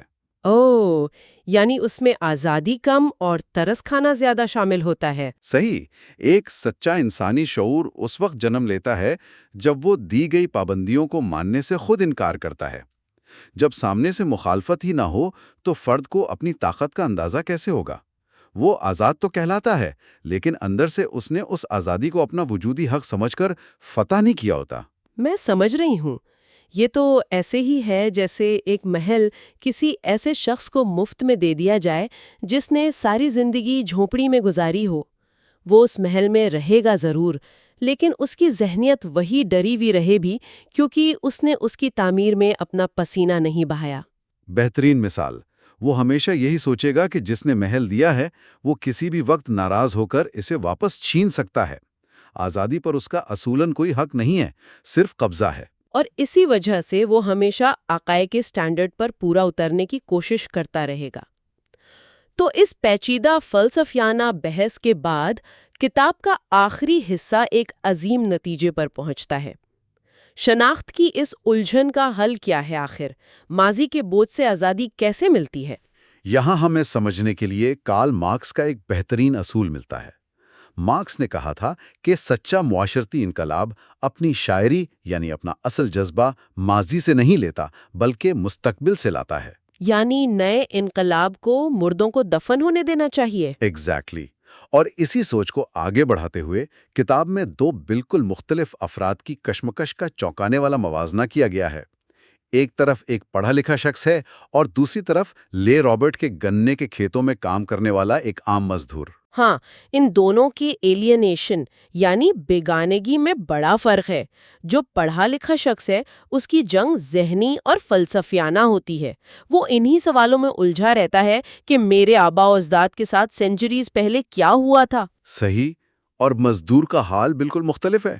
جو مزدور ان کھیتوں میں تیز دھوپ میں پسینہ بہا رہا ہے وہ آباء و اجداد کی تہذیبی دریافت کے لیے نہیں لڑتا۔ اس کی جنگ سیدھی طور پر بھوک اور ایکسپلائٹیشن یعنی استحصال کے خلاف ہوتی ہے۔ وہ اپنے حال کی مصیبتوں اور اپنے بچوں کے مستقبل کے لیے لڑتا ہے۔ اسے کوئی پرواہ نہیں کہ پچھلی صدیوں میں اس کی نسل کے پاس کتنی بڑی حکومت تھی۔ یہ دیکھ کر حیران ہوتی ہے کہ مصنف اپنے عظیم ماضی کو بھی اپنے اوپر حاوی نہیں ہونے دیتا۔ تو اس سب کا مطلب کیا ہے؟ اگر ہم اس کو بڑی تصویر سے جوڑیں تو مصنف ماضی کا قیدی بننے سے انکار کرتا ہے۔ اصل میں یہ بنیاد ڈھونڈنے کی تلاش ہی وہ مقبرہ ہے جو آزادی کو دفن کر دیتا ہے۔ لیکن عام طور پر دنیا کی تاریخ میں یہی دیکھا گیا ہے کہ جب بھی کسی قوم کو دبایا جاتا ہے تو وہ اپنے وقار کو بحال کرنے کے لیے سب سے پہلے اپنے شاندار ماضی کی طرف ہی دیکھتی ہے۔ دیکھتی ضرور ہے، لیکن کسی بھی ماضی کی عظیم تہذیب کی کہانی آج کے کسی بھوکے بچے کا پیٹ نہیں بھر سکتی۔ ماضی میں مسلسل جھانکنا فرد کو اپنے ہی وقت کا قیدی بنا دیتا ہے، اور اس سنگین نقطے کو واضح کرنے کے لیے انڈو چینا کے ویٹ منہ کی انتہائی طاقتور مثال پیش کی گئی ہے۔ اوہ، وہ فائرنگ اسکواڈ والی مثال، وہ سچ میں رونگٹے کھڑے کر دینے والا منظر ہے۔ حوالہ بتاتا ہے کہ جب نوجوان ویٹ منہ لڑاکے فائرنگ اسکواڈ کے آگے کھڑے ہوتے تھے تو ان کے چہروں پر موت کا خوف نہیں ہوتا تھا۔ ہاں، گولیاں مارنے والوں کے ہاتھ کانپ رہے ہوتے تھے، لیکن ان نوجوانوں کے نہیں۔ اور اس بے خوفی کی وجہ کیا تھی؟ وہ وہاں اس لیے نہیں کھڑے تھے کہ انہیں انڈو چینا کا کوئی پرانا شاندار ماضی واپس چاہیے تھا، بلکہ ان کی جنگ اپنے حال اور مستقبل کے لیے تھی۔ بالکل، ان کا سیدھا سا اعلان یہ تھا کہ آج انسانیت کا جو بے پناہ ایکسپلائٹیشن ہو رہا ہے اسے فوراً ختم کیا جائے۔ کسی سے ماضی کا بدلہ لینا یا کسی کو شرمندہ کرنا ان کا مقصد نہیں تھا۔ یہ سچ میں دل کو چھو لینے والی بات ہے۔ عام طور پر ہم سمجھتے ہیں کہ انتقام ہی ظلم کا اصل جواب ہے، لیکن یہاں انسانیت کی اعلیٰ فلاح کی بات کی گئی ہے۔ اگر ہم تمام بحث کو سمیٹتے ہوئے اس کتاب کا نتیجہ دیکھیں تو یہ ایک انتہائی طاقتور دریافت ہے۔ نہ ہی سیاہ فام ہونے کا کوئی مخصوص مشن ہے اور نہ ہی سفید فام ہونے کا کوئی تہذیبی بوجھ۔ اصل مقصد صرف یہ ڈیمانڈ کرنا ہے کہ ہر دوسرا شخص انسانیت کے معیار پر پورا اترے، کوئی فرد کسی دوسرے کو اعلیٰ یا طول نہ سمجھے۔ صحیح۔ اور کتاب کی آخری دعا کا حوالہ یہاں دینا ضروری ہے۔ وہ آخری لفظ ہیں، اے میرے جسم، مجھے ہمیشہ ایک ایسا انسان بنانا جو سوال کرتا رہے۔ جو سوال کرتا رہے، یہ چند الفاظ اپنے اندر صدیوں کا فلسفہ سموئے ہوئے ہیں۔ اگر ہم سوچیں کہ سننے والوں کے لیے اس سب کی کیا اہمیت ہے، تو ہم دیکھتے ہیں کہ ہم سب کسی نہ کسی ماضی کی کہانی یا معاشرتی دباؤ کے قیدی ہوتے ہیں۔ ہمیں بتایا جاتا ہے کہ ہمارا ماضی یہ تھا تو مستقبل بھی ایسا ہی ہونا چاہیے۔ لیکن یہ تحقیق سکھاتی ہے کہ آزادی کسی بھی ماضی کے مقبرے میں بند ہونے سے انکار کا نام ہے نا؟ بالکل، خود کو مسلسل نئے سرے سے تخلیق کرنا ہی اصل آزادی ہے۔ آزادی کوئی ٹھہری ہوئی منزل نہیں ہے۔ تو اس تفصیلی تجزیے کے آخر میں ایک نیا سوال چھوڑنا چاہتی ہوں جس پر واقعی سوچنے کی ضرورت ہے۔ اگر مکمل آزادی ایک مسلسل عمل ہے اور ہر چیز پر سوال اٹھانا ضروری ہے، تو کیا ہوتا ہے جب ایک معاشرہ سوال کرنا بند کر دیتا ہے اور دی گئی آزادی کو اپنی منزل سمجھ بیٹھتا ہے؟ یہ ایک انتہائی گہرا سوال ہے۔ کیا اصل غلامی ٹھیک اسی وقت شروع نہیں ہو جاتی جب ہمیں لگتا ہے کہ ہماری جنگ ختم ہو چکی ہے؟ اس بات پر ضرور غور کیجیے گا۔